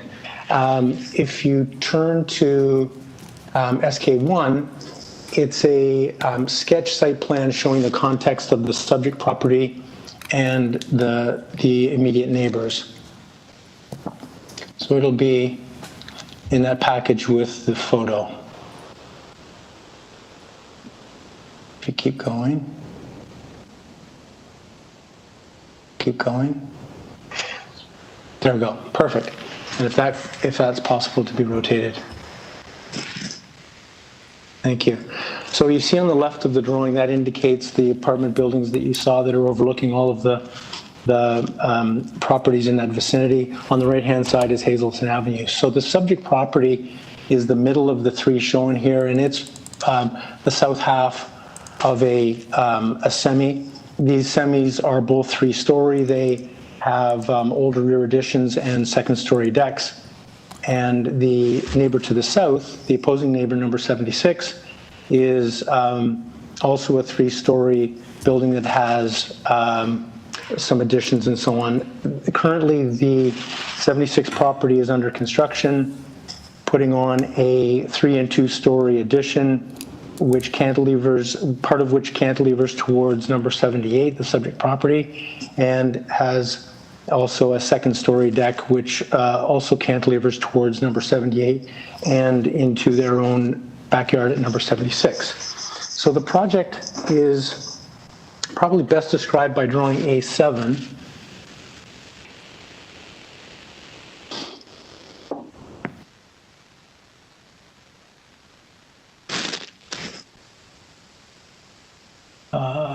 Next one, there we go, perfect. So this is what number 76 looks at, and it shows the existing 3-story portion of the house on the right-hand side of the drawing, fronting onto Hazelton. There's an existing partial 3rd-story addition, which is proposed to be removed and replaced with a larger partial 3rd-story addition. The existing 2nd-story rooftop deck would slide west to accommodate the larger 3rd-story addition. The new proposed deck is about the same size as the existing deck. The proposed addition adds about 563 square feet, or about 52 square meters, to the existing condition, and it stays within the existing building footprint. I think that's an important distinction, given that the opposing neighbors' addition and deck both cantilever over the footprint. There is also a provision for creating a new 3rd-story south-facing window in the old part of the building. This is, and you can see that in this drawing, this is out of necessity to meet building code requirements for natural light and ventilation for that existing bedroom on that floor, given that the removal of the existing partial 3rd-floor addition was providing that ventilation and light, and that room would now be landlocked because of the addition. In terms of project feedback, community planning, the ward councillor, and the party wall neighbor number 80, who the owner has spoken to, are all silent as far as I know. Heritage has provided a positive staff report and is just requesting that building permit plans be submitted to them for review. The one thing I'd like to point out is that... Mr. Goulding, your time is, you have half a minute left. Thank you. I think one thing that's important to point out regarding the opposition that you'll hear is that the objection to building depth violates Clause 4 of the TLAB minutes of settlement, and that there were discussions both by me and by the owner with the owners at 76, and we were not able to reach a settlement, largely because the part of their proposal was to nullify the existing minutes of settlement in favor of a new agreement. Thank you. Thank you very much. Ms. Mallory? Through you, Mr. Chair, Julia Phillips of 76 Hazelton is on the line. Yes. Good morning, member of committee. Can you hear me? Yes, we hear you very well. Thank you. Could you state your name, please? Julia Phillips, and here with me is Tom Phillips, my husband. We are the owner of 76 Hazelton. Very good. Good morning. 78. Good morning. Okay. You'll have 5 minutes. And unfortunately, the letter that we wrote in detail and with pictures showing why we opposed this project was not received on time. And although it will be added to the minutes later, but you have not seen it. Okay. Therefore, to elaborate on why we are opposing this. Excuse me for a moment, please. You'll have 5 minutes to make your presentation, and your 5 minutes begin now. Please carry on. Thank you. As you have in your documents, we had to sign an agreement with when we were going through our proposed plan with 78 Hazelton, and in that agreement, we had to remove many windows and make all our other windows, non-existing windows, into translucents. We only have one window, existing window, which is now our bedroom, an open concept bedroom bathroom, which is non-translucent, and they are proposing it directly right in facing this window to their old part of the home, which will compromise completely our privacy. All of those minutes that is in that agreement was reached was because of 78 owner concern of privacy. Now, with their proposal, they're completely undermine our privacy. I mean, if they are concerned about their privacy, what about our privacy? Their proposed guardrail on the third floor deck has openings that they can directly stay there and look into our backyard. There are very large 3 windows in their new proposed dining living room, which they already have a dining living room in the first floor, unless they want this place, with huge skylights, and these 3 large windows directly look into our backyard. The pictures that I've sent yesterday, and the reason we sent it late was that we were hoping that we can reach an agreement and we don't come to committee and waste the time of committee. And we were on the phone with the agent for 3 hours with Don on Friday evening to reach an agreement, and they finally let us know on Monday morning that they won't do any concession, even making the windows translucent, the one that is looking to our bedrooms. For us neighbors, it's all about neighborhood, it's all about parity and fairness. How this is fair? That we removed many of them. I'm an architect by training. We removed many of windows that we really love to have and made the rest translucent. And now they're coming back with all these huge windows. Plus, they have a guardrail at the end of their deck. It's a short rail, which I don't know if it's even to code, and they can go to that corner if you look at their proposal, and they can directly stay there and look to our house, to our living room, to our kitchen, so privacy is an issue, especially because privacy was an issue for them. So if they are concerned about privacy, we are concerned about privacy, because how could they impair our privacy when they asked us to completely block ourselves towards them? Thank you for listening to me, and sorry that I'm a little bit emotional here, but you read that minute of settlement, which we were forced, basically, after you approved our plan, we were forced to sign. So I want you to put back that site plan and see how much we agreed to not oppose them if they don't go beyond our setback, but they're already beyond our setbacks. Their length of their building is way too long already. We proposed them to have the slope roofs to make it a little bit shorter and looking a little bit softer, but they didn't want to do any concession. That's all I can tell. Thank you. Thank you. Now, the panel will have some questions for you. I want to begin that process myself, if I may. Let me ask you, you have mentioned removing windows. Now, are those windows that you're talking about, have they actually been removed, or is that on paper, on drawings?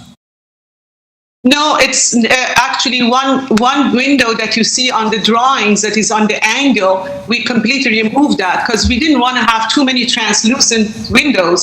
So we're just blocked that completely solid wall, which would be nice to have it. We wanted to have a corner window with a tree going through it. So neighborhood, and it was supposed to be lighter and doesn't be, not to have a big block imposing wall.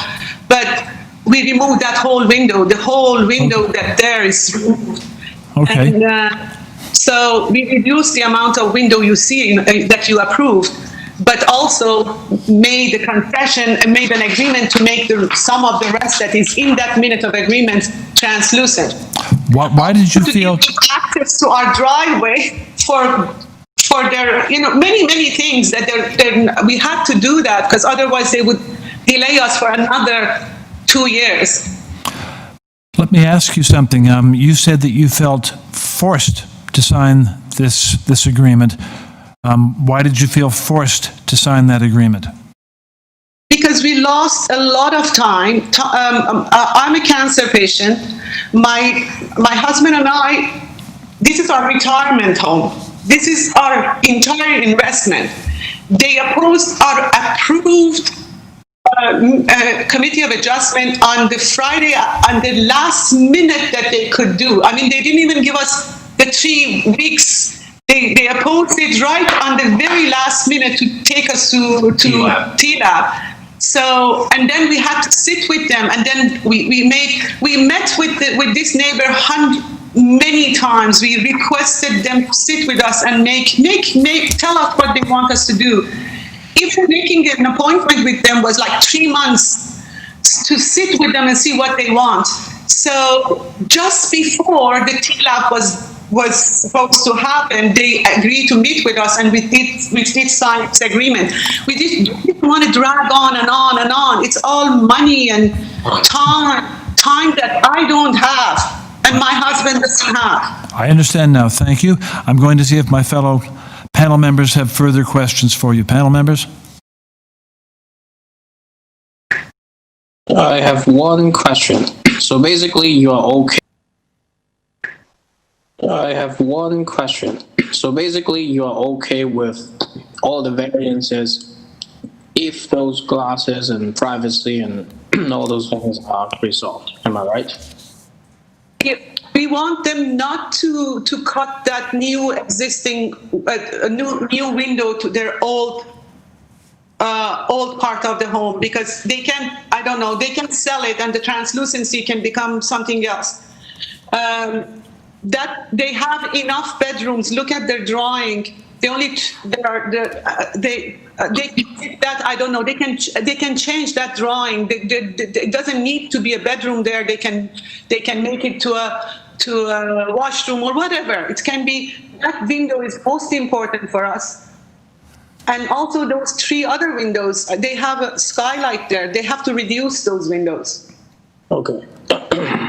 And you did talk to them, they refused to reduce them or remove them, they just want to apply it as is, am I right? On Monday, after we talked to the agent for 3 hours, the agent is there, you can ask the agent, and we just said, let's sit down and agree on what we should agree on. And they said, you're opposing, but we are not going to do any concession. So that was the answer. Okay. Not even 1 point. Not even removing the guard, the design of the guard that is all with the space in between and all of that. Okay. We had to agree to make a complete solid wall on our deck. Now, our I got that. I think it's time for the. I think I got the answers from. Okay. And I Yes. truly understand. Thank you. Are there any further questions for this speaker? There's a question from Mr. Salomon for the speaker. Yeah, I just wanted to clarify, the windows that you're concerned about that would face into your bedroom, are those the windows on the 2nd floor or the 3rd floor? Right when you see on that slope roof under that is directly facing the window that we have. 2nd floor or 3rd floor? 3rd floor. 3rd floor. The smaller one on the side, most importantly. That one, yes.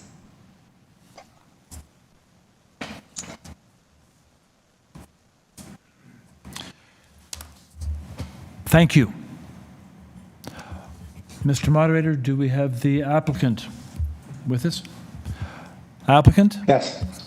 Okay, applicant, you'll have 5 minutes to rebut, and the concerns raised relate to mostly to those 3rd floor windows, which the applicant feels are new and different from what was discussed, and which are a problem with respect to privacy. Could you please comment on that?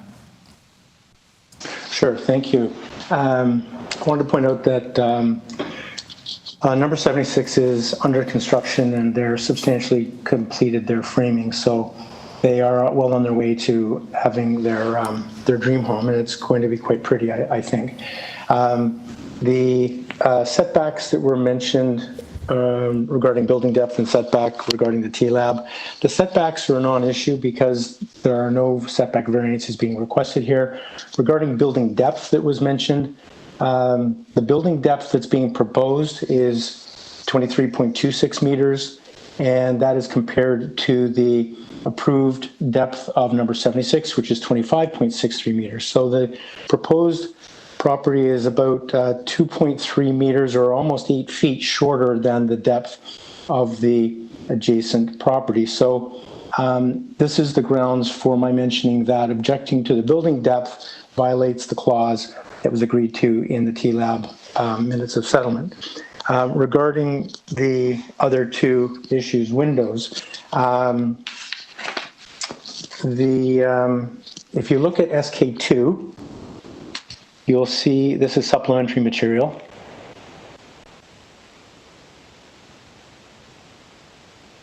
Keep going. Perfect. Thank you. Perfect. So this is the drawing from number 76 that faces the subject property.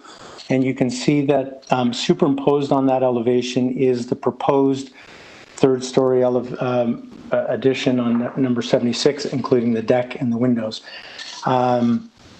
And I'll just speak to the window that is missing. So there's an oversight on this drawing. There is one additional window that should be on this drawing, and it's the one that's being referred to as looking directly across to that single tall skinny window near the peak. Exactly. So this is the third story existing bedroom window that is mandatory for OBC that I referred to earlier. I've since plotted that window on this elevation, and it's completely offset towards the street from the existing window. However, I can appreciate that even though the buildings are about 10 feet apart, there could be some sideways views from window to window.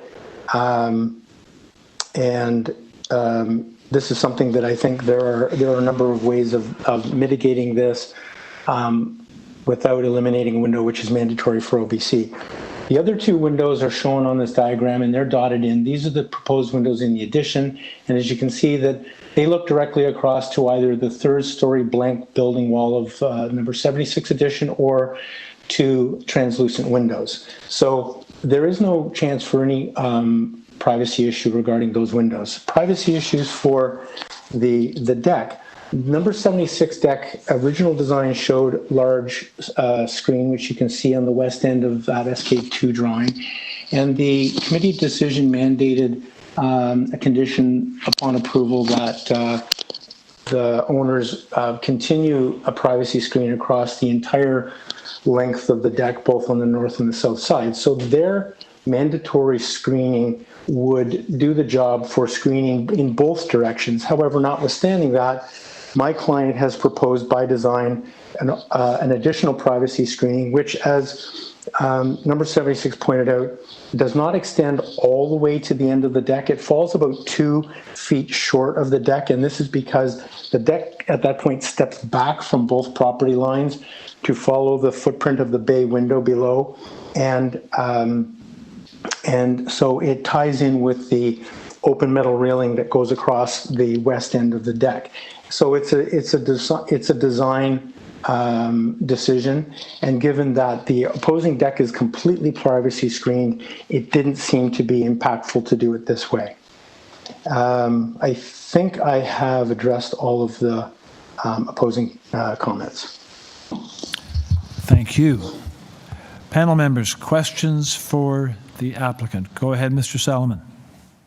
So if we can just put up that diagram again that showed the side and the different windows and the screening.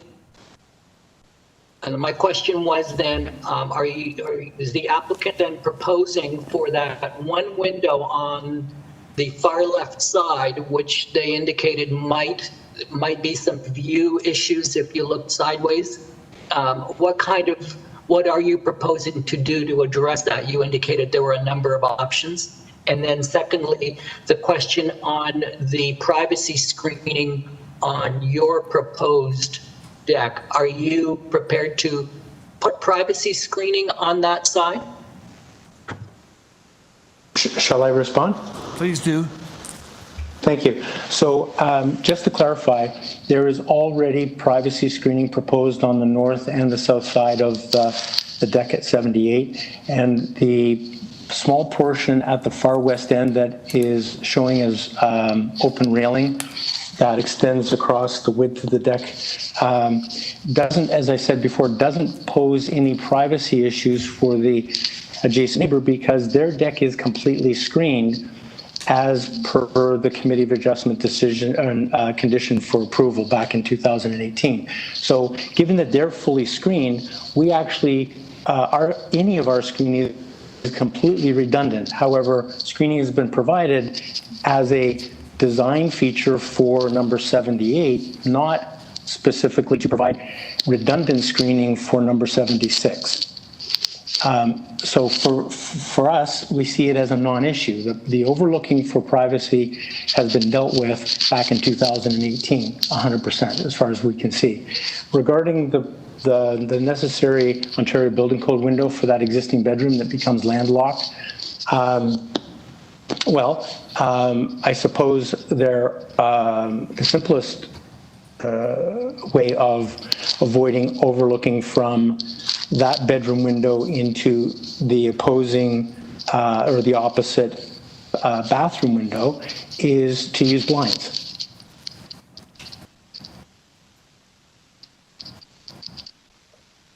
And I think that blinds are a normal accessory to windows and not something that might be an imposition and might be done as a matter of course, typically anyway. The window has to be there as an OBC requirement, otherwise we wouldn't have put it there. And just jumping over to the skylight, I didn't respond to that. The skylight is a non-issue because nobody can see into or out of anybody's building a private space through a skylight.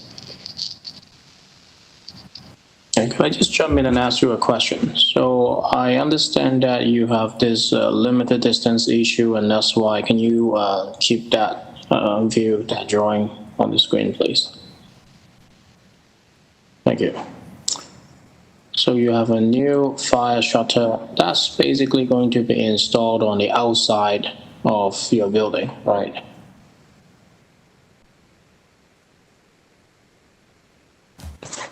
Oh, sorry, yes, I was just the fire shutter on that bedroom. Okay, how far does it pop out from the wall?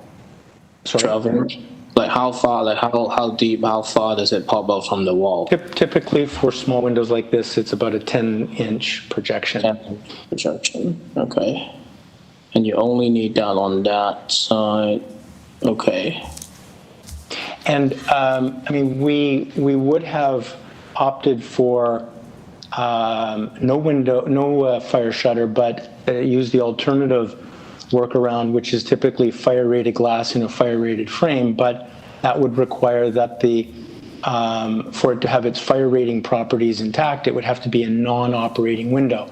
And because the building, I understand that. I see you choose from the drawing, you choose an operable window and you put a fire shutter. But I'm just curious, did you go over this with the zoning examiner that this fire shutter is not going to encroach the property line of reducing the setback?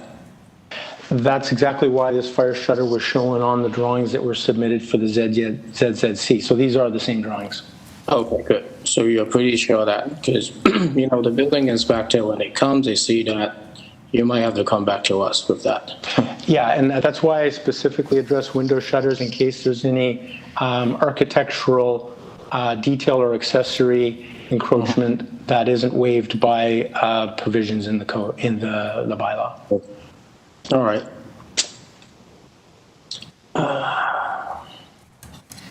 Question of the applicant. The owner of the house next door is concerned that there are elements of what you're asking for that are not in sync with what was agreed to at T-Lab. Could you comment on that, please? Is that true or false, or how do you interpret that?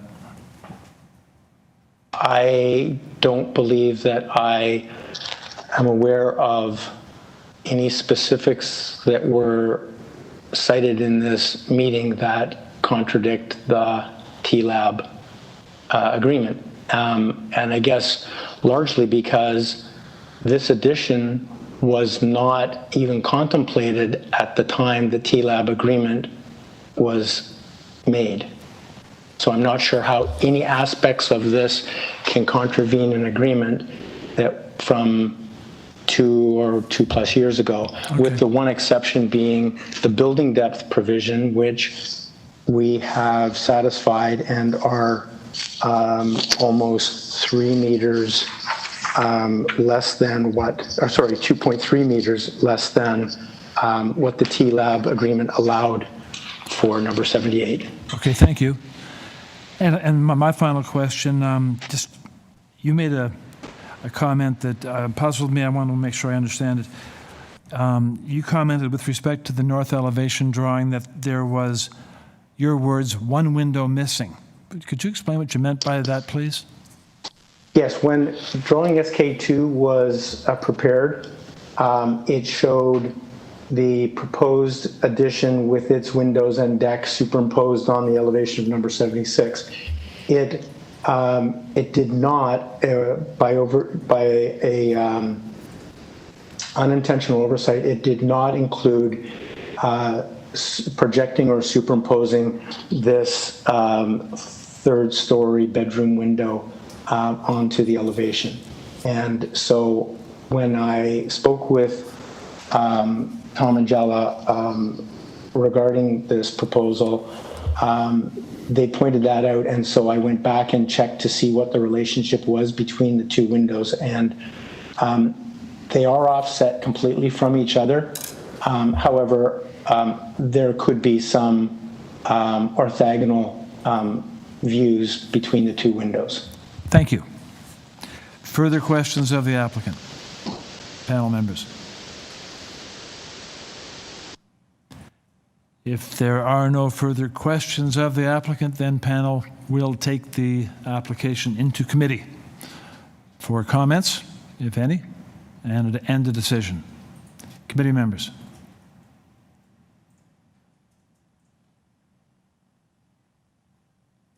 Any comments?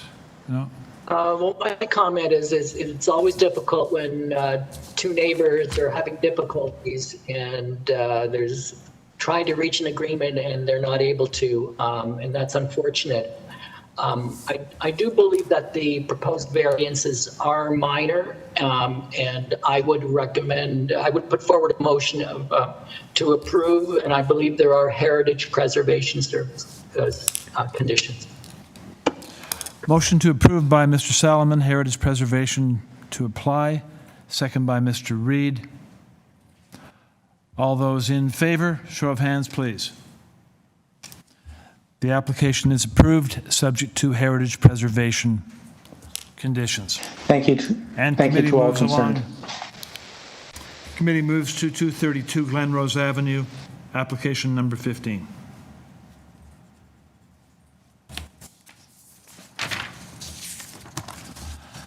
On this application, committee has before it materials from the applicant. We have support in the form of 4 form letters. We have a 1 signature petition in support from 227 GLENROSE. Mr. Moderator, is the applicant with us online? Yes, through you, Mr. Chair, Catherine Fries, the agent, is on the line. There are no speakers in opposition. Thank you. Good morning. Good morning. I just wanted to clarify that there are actually 6 letters of support or no objection. Thank you very much. Not 4. Could you state your name, please? Catherine Fries, 186 DuPont Street, lower level, Toronto, Ontario. Thank you very much. Panel members, do we require a presentation on this application? Or would you like to proceed to questions? If there's no presentation required, no questions, then we can actually take the application into committee for a decision. So we'll do that. I'd be happy, sure, I'd be happy to move a motion. I think this is sensitive and reasonable and really is maintaining the existing depth of the house for the most part and the established pattern of depths in the neighborhood. So I think it's defensible and put forward a motion to approve. Thank you. No conditions. Motion to approve by Mr. Reid. Is there a second? Second by Mr. Chang. Show of hands, please. All those in favor? The application is approved unanimously. Thank you so much. Thank you. Now, next is number 16, 66 Marlow Ave. And on this application, committee has applicant materials. We have staff reports from Community Planning, Toronto East York, Transportation Services. We have correspondence in interest or concern from 74 Marlow Ave, Michael Atkinson. And we have correspondence in opposition from 232 Salmon, 68 Marlow, 71 Marlow, 75 Marlow, 69 Marlow, and 73 Marlow. So, Mr. Moderator, is the applicant with us on the phone? Yes, through you, Mr. Chair, Yama Assad is on the line as the applicant/owner, and there are 2 speakers in interest. 2 speakers to speak in interest. Thank you. Okay, good morning, Mr. Assad. Good morning, Mr. Committee Chair and council members. Would you state your name, please? Assad. Oh, thank you. Okay. My name is Yama Assad. Yeah. Okay, very good. You'll have 5 minutes to present your application, and those 5 minutes are beginning now. Please continue. Thank you very much. So I'll start with the comments that I received from the city staff members. City staff member Stephanie Hong back in May 1st, pertaining to the front yard setback and the overall height compliance. And I would like to address the staff concern by removing those items. So that would be item 3 and 5 in compliance to the zoning bylaw, which is the maximum permitted. So just to confirm, you are deleting minor variance requests 3 and 5? Just a second. For items 3 and 5? Okay, through you, Mr. Chair, substantial revisions cannot be accommodated today if they require new plans. So there is opposition. I'm not sure what removing these variances will do. Sorry, it was variance numbers. Number 3 and number 5. Let's see if those do. So that's the height. So that's. Yeah, that's the height. Right, so we And don't then, know and what. then the. And then it's the. And then the minimum required front yard setback of 2.28 for the dormer compliance. So you're deleting those. Deleting them. I'm deleting those.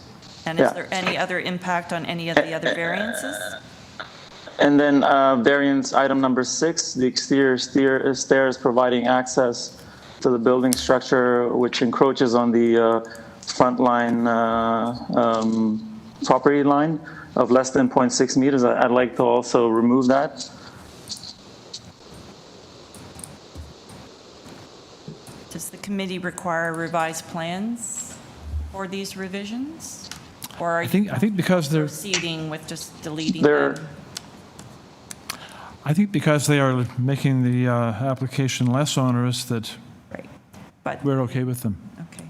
So, but then the condition of planning was tied to the plans filed on March 16th.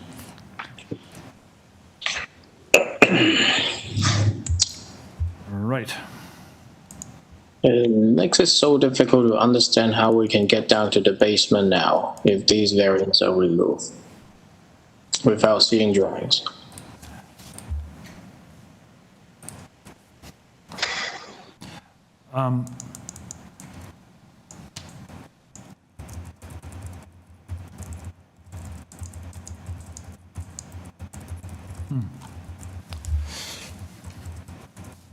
Okay, panel members, the issue we're considering here now is whether these deletions and their impact on things like the planning report will require revised drawings to an extent that we should not go ahead with the application this morning. Comments?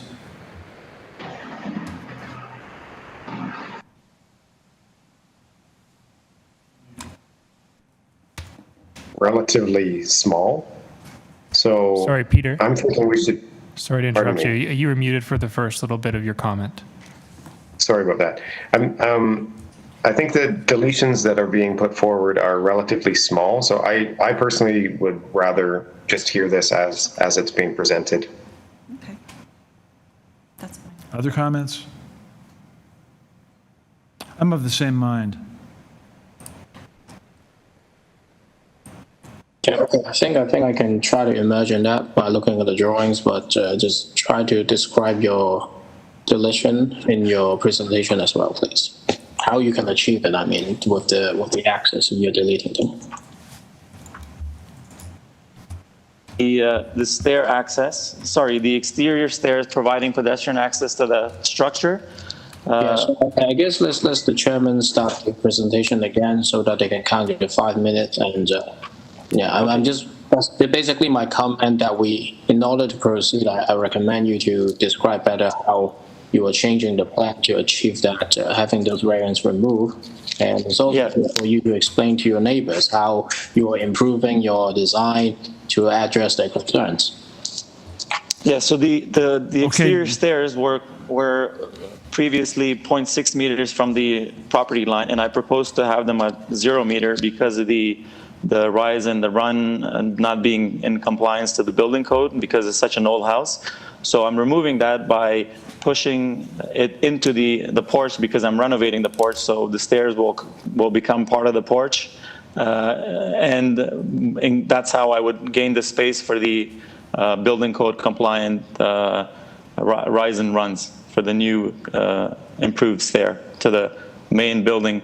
This is not, however, this is not the stair that accesses the basement separate suite. Okay, applicant, why don't you proceed? Can I go then ahead with your, the rest of the items? Do you have? Yes. Why don't you begin with your application or with your presentation then? And as Mr. Cheng has asked, just relate to these deletions you've made as appropriate. Please go ahead now with your presentation. Okay, so the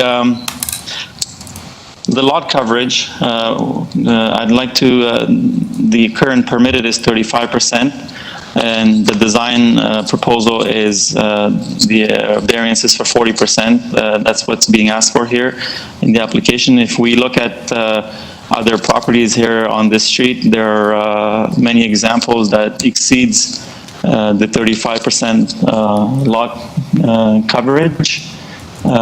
So, I mean, there's 76, 80, 88, 94, 96, 98, Marlow, and so on and so forth. And then the maximum floor space index is permitted, which is 0.75 times the lot. We're asking for 0.76. It's a very minor item.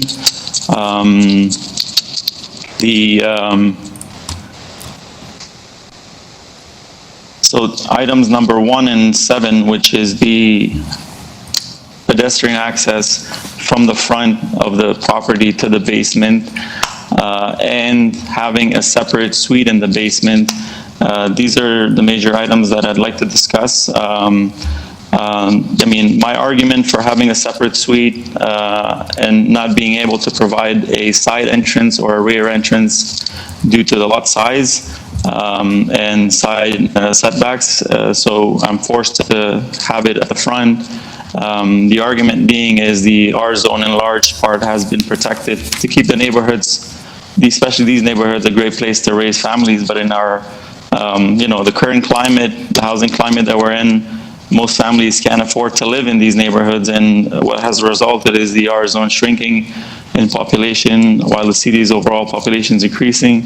And then secondary suites have two positive effects to these problems. One, it can be an affordable rental option for a young couple, and two, an income generating from the secondary suite makes it possible to afford housing in the first place for families, especially with, you know, reducing mortgage payments. This is why, you know, one of the reasons there's provisions for secondary suites in the city, and more specifically in the dwelling by its very design, which cannot be accommodated through the side or the rear access, considering the size of the lot. And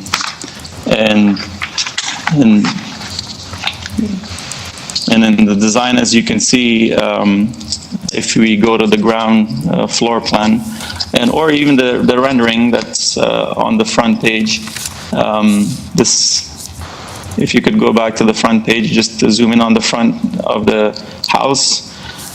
So the secondary suite access has been carefully hidden away with the wooden structure that also serves as a cover for the city-issued garbage bins as well. The entrance is through the side. You have 30 seconds to complete your presentation. And through this design and by using the wood trellis wall to hide it, I think it keeps with the character of the neighborhood. And that's it. That's all from my side. Thank you for your presentation.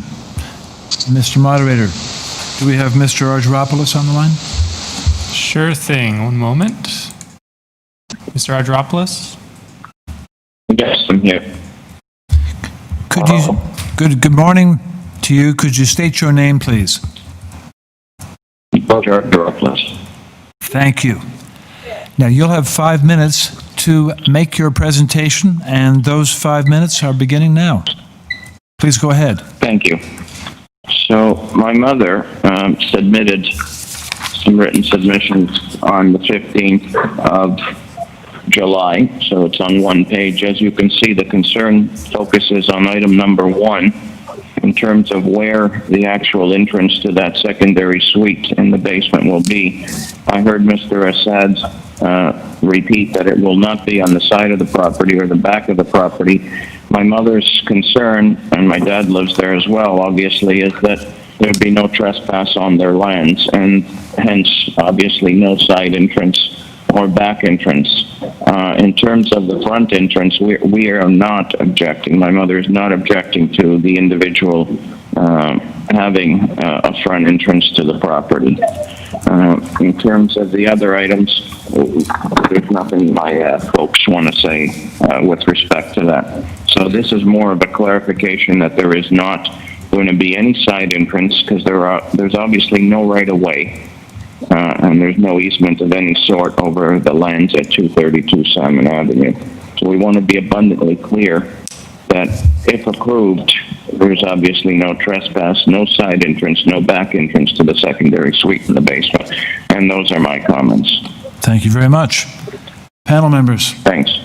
Thank you. Panel members, any questions for the speaker?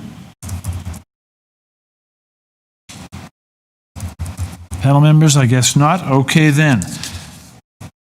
If we may then return to Mr. Sorry if I can interrupt. I just want to make sure that the panel members can still hear us. We're experiencing some bandwidth issues.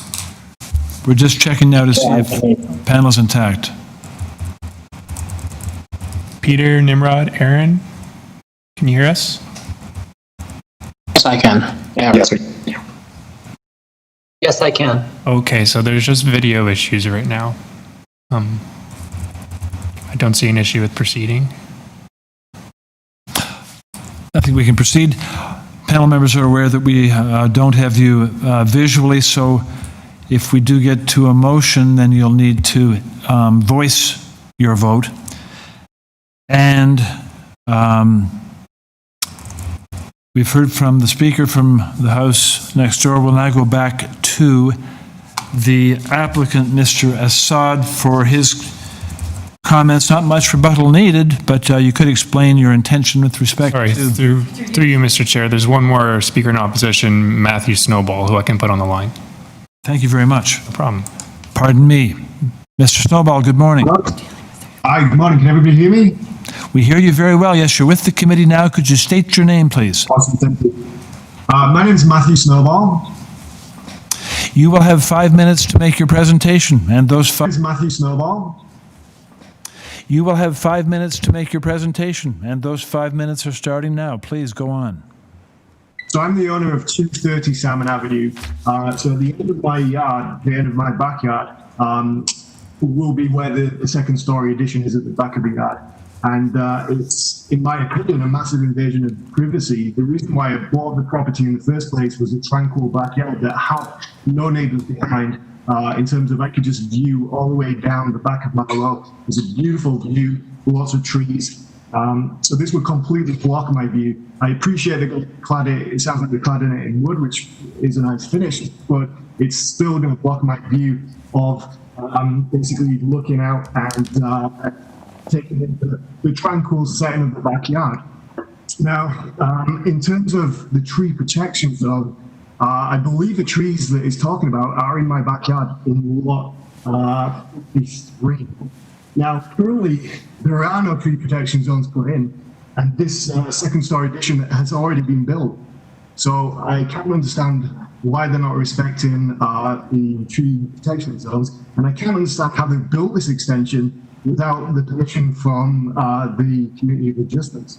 So the fact that they've already built it, now I know that they've said that they're going to take out the minor variance of the height at 7.6 meters, because that was one of my issues, that it was too high.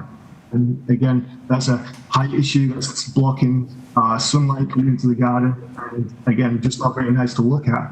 So I appreciate that they've taken that out. But again, those trees are in my backyard, and there is no tree protection zone around them currently. And those trees will overhang that second-story addition. And I don't want to, have the responsibility of those branches maybe falling on roofs, damaging property, getting sued, and therefore, now I might be, again, a little bit naive in how the process works, but I would assume that this would have been kind of put past me an earlier, I guess, time slot. It seems disrespectful to the neighborhood that they've started building this without listening to the people that live around. And I feel that I'm directly impacted by this building. It's negatively impacting my quality of life, I guess. And I guess I'm a little bit disappointed that it's already gone ahead without permission. So, and the tree protection zone, again, in my backyard, it's not there. So that's all I have to say. Thank you. Thank you. Thank you very much. Panel members, are there any questions for the speaker? I did have a question. So he's the owner of the abutting semi. My question was, how much further back does the proposed two-story addition go behind his side of the semi? Mr. Snowball?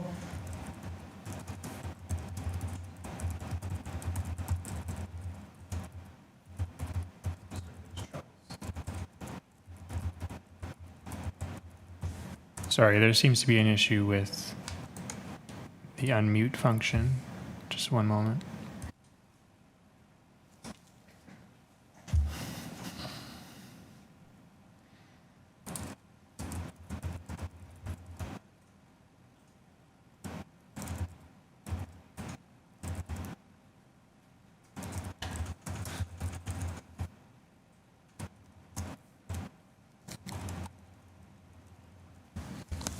Mr. Snowball, there's something wrong with the mute function on your particular avatar, so I'm going to give you a call on your phone to see if that helps the issue.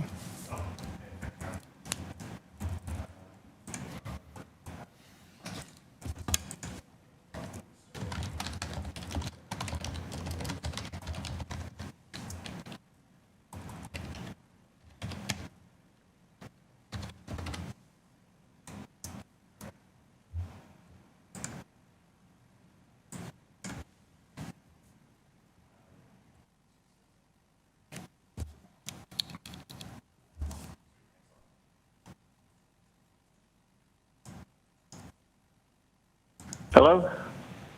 Perfect. Hello, Mr. Snowball. Yes.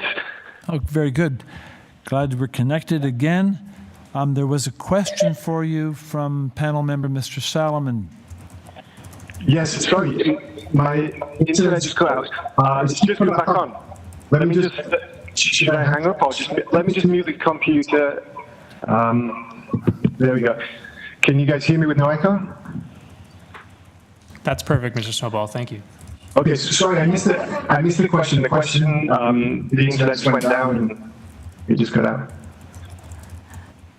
So my question was, how much further back does the proposed two-story addition go behind your side of the building? Okay, so what I heard just before I got out was that you thought that I was the attached semi. I am not the attached semi. I'm on a detached 230 Salmon Avenue. So how far does it go back?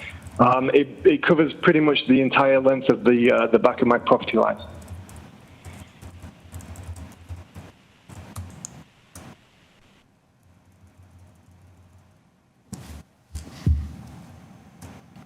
Further questions for Mr. Snowball?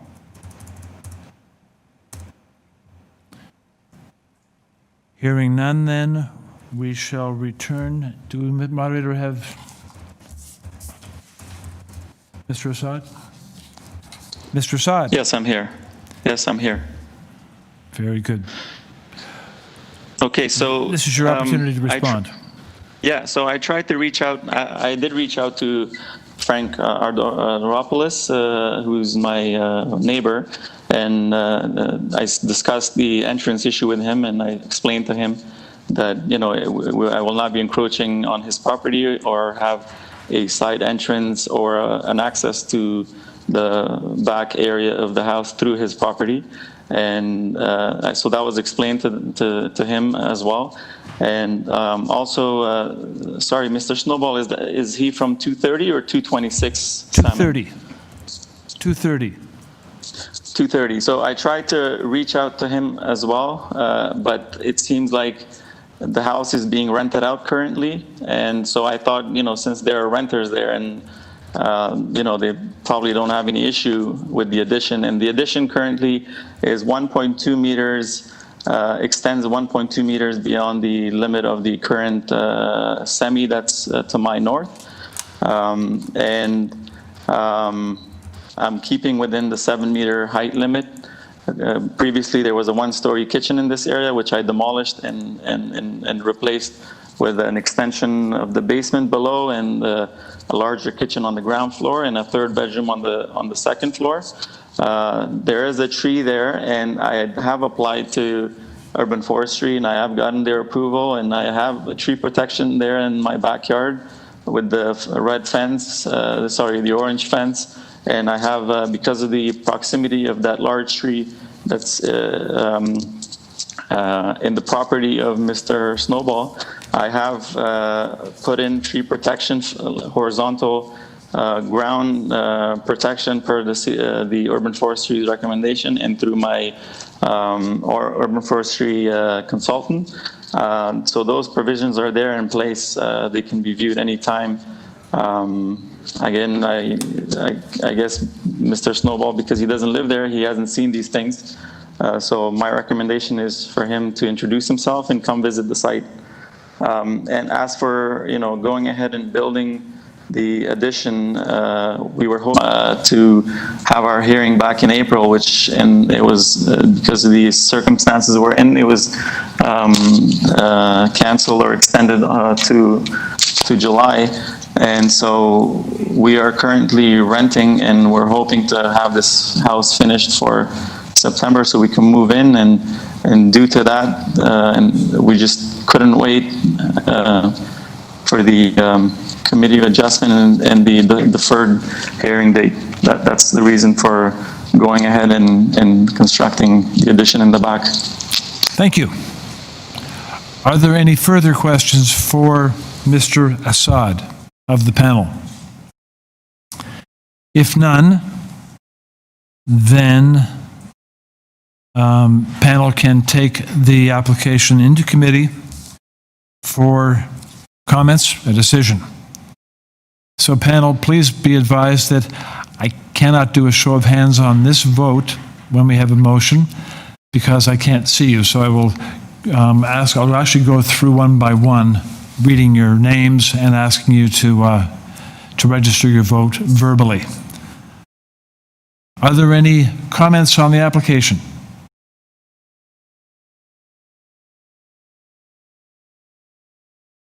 Are we ready to move? Given changes, can you hear me? Yes, I do. Mr. Chair? Go ahead, please. Okay.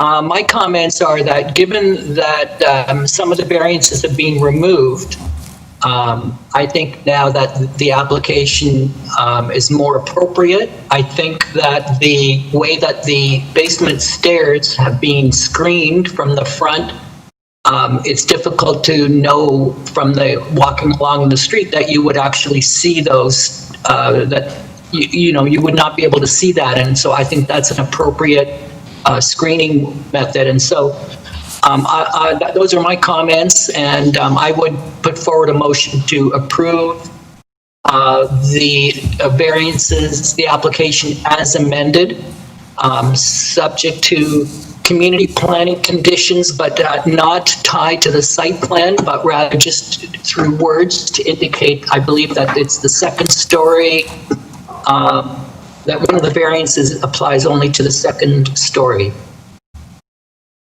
Through you. Are you talking about community planning or planning department? Because the planning department's reference is to one of the variances which has been deleted, number 5. So we don't need to worry about the planning report, including it. Right. But we have an amended application with minus variances 3, 5, and 6. Okay, so we can remove then the community planning conditions then. Right. All right then, motion to approve from Mr. Salomon of the application eliminating variances number 3, 5, and 6. Is there a seconder for that motion? It's Aaron. I can second that. Seconded by Mr. Cheng. Thank you. Okay, then I'm going to ask to register the vote verbally. Through you, Mr. Chair, we just need to know if you and Mr. Reid are in favor. This is Peter Reid, and I'm in favor of the application. And I'm also in favor, so we do have a unanimous decision to approve. Your application is approved. Thank you, Mr. Chairman and council members. Thank you. And committee moves on to the last item on our morning agenda this morning, which is number 17, 37 Jeffrey Street.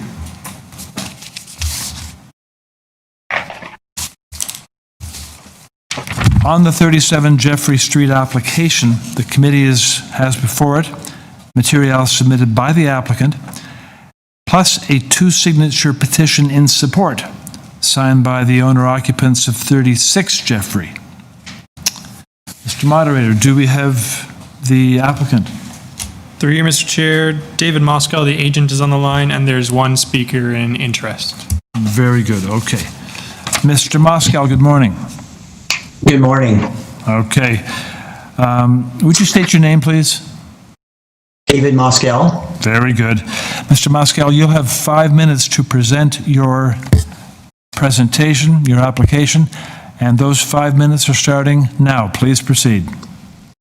Hi, I'm Dave Moscow. I'm the agent for the owners, Luke Shear and Lindsay Clement.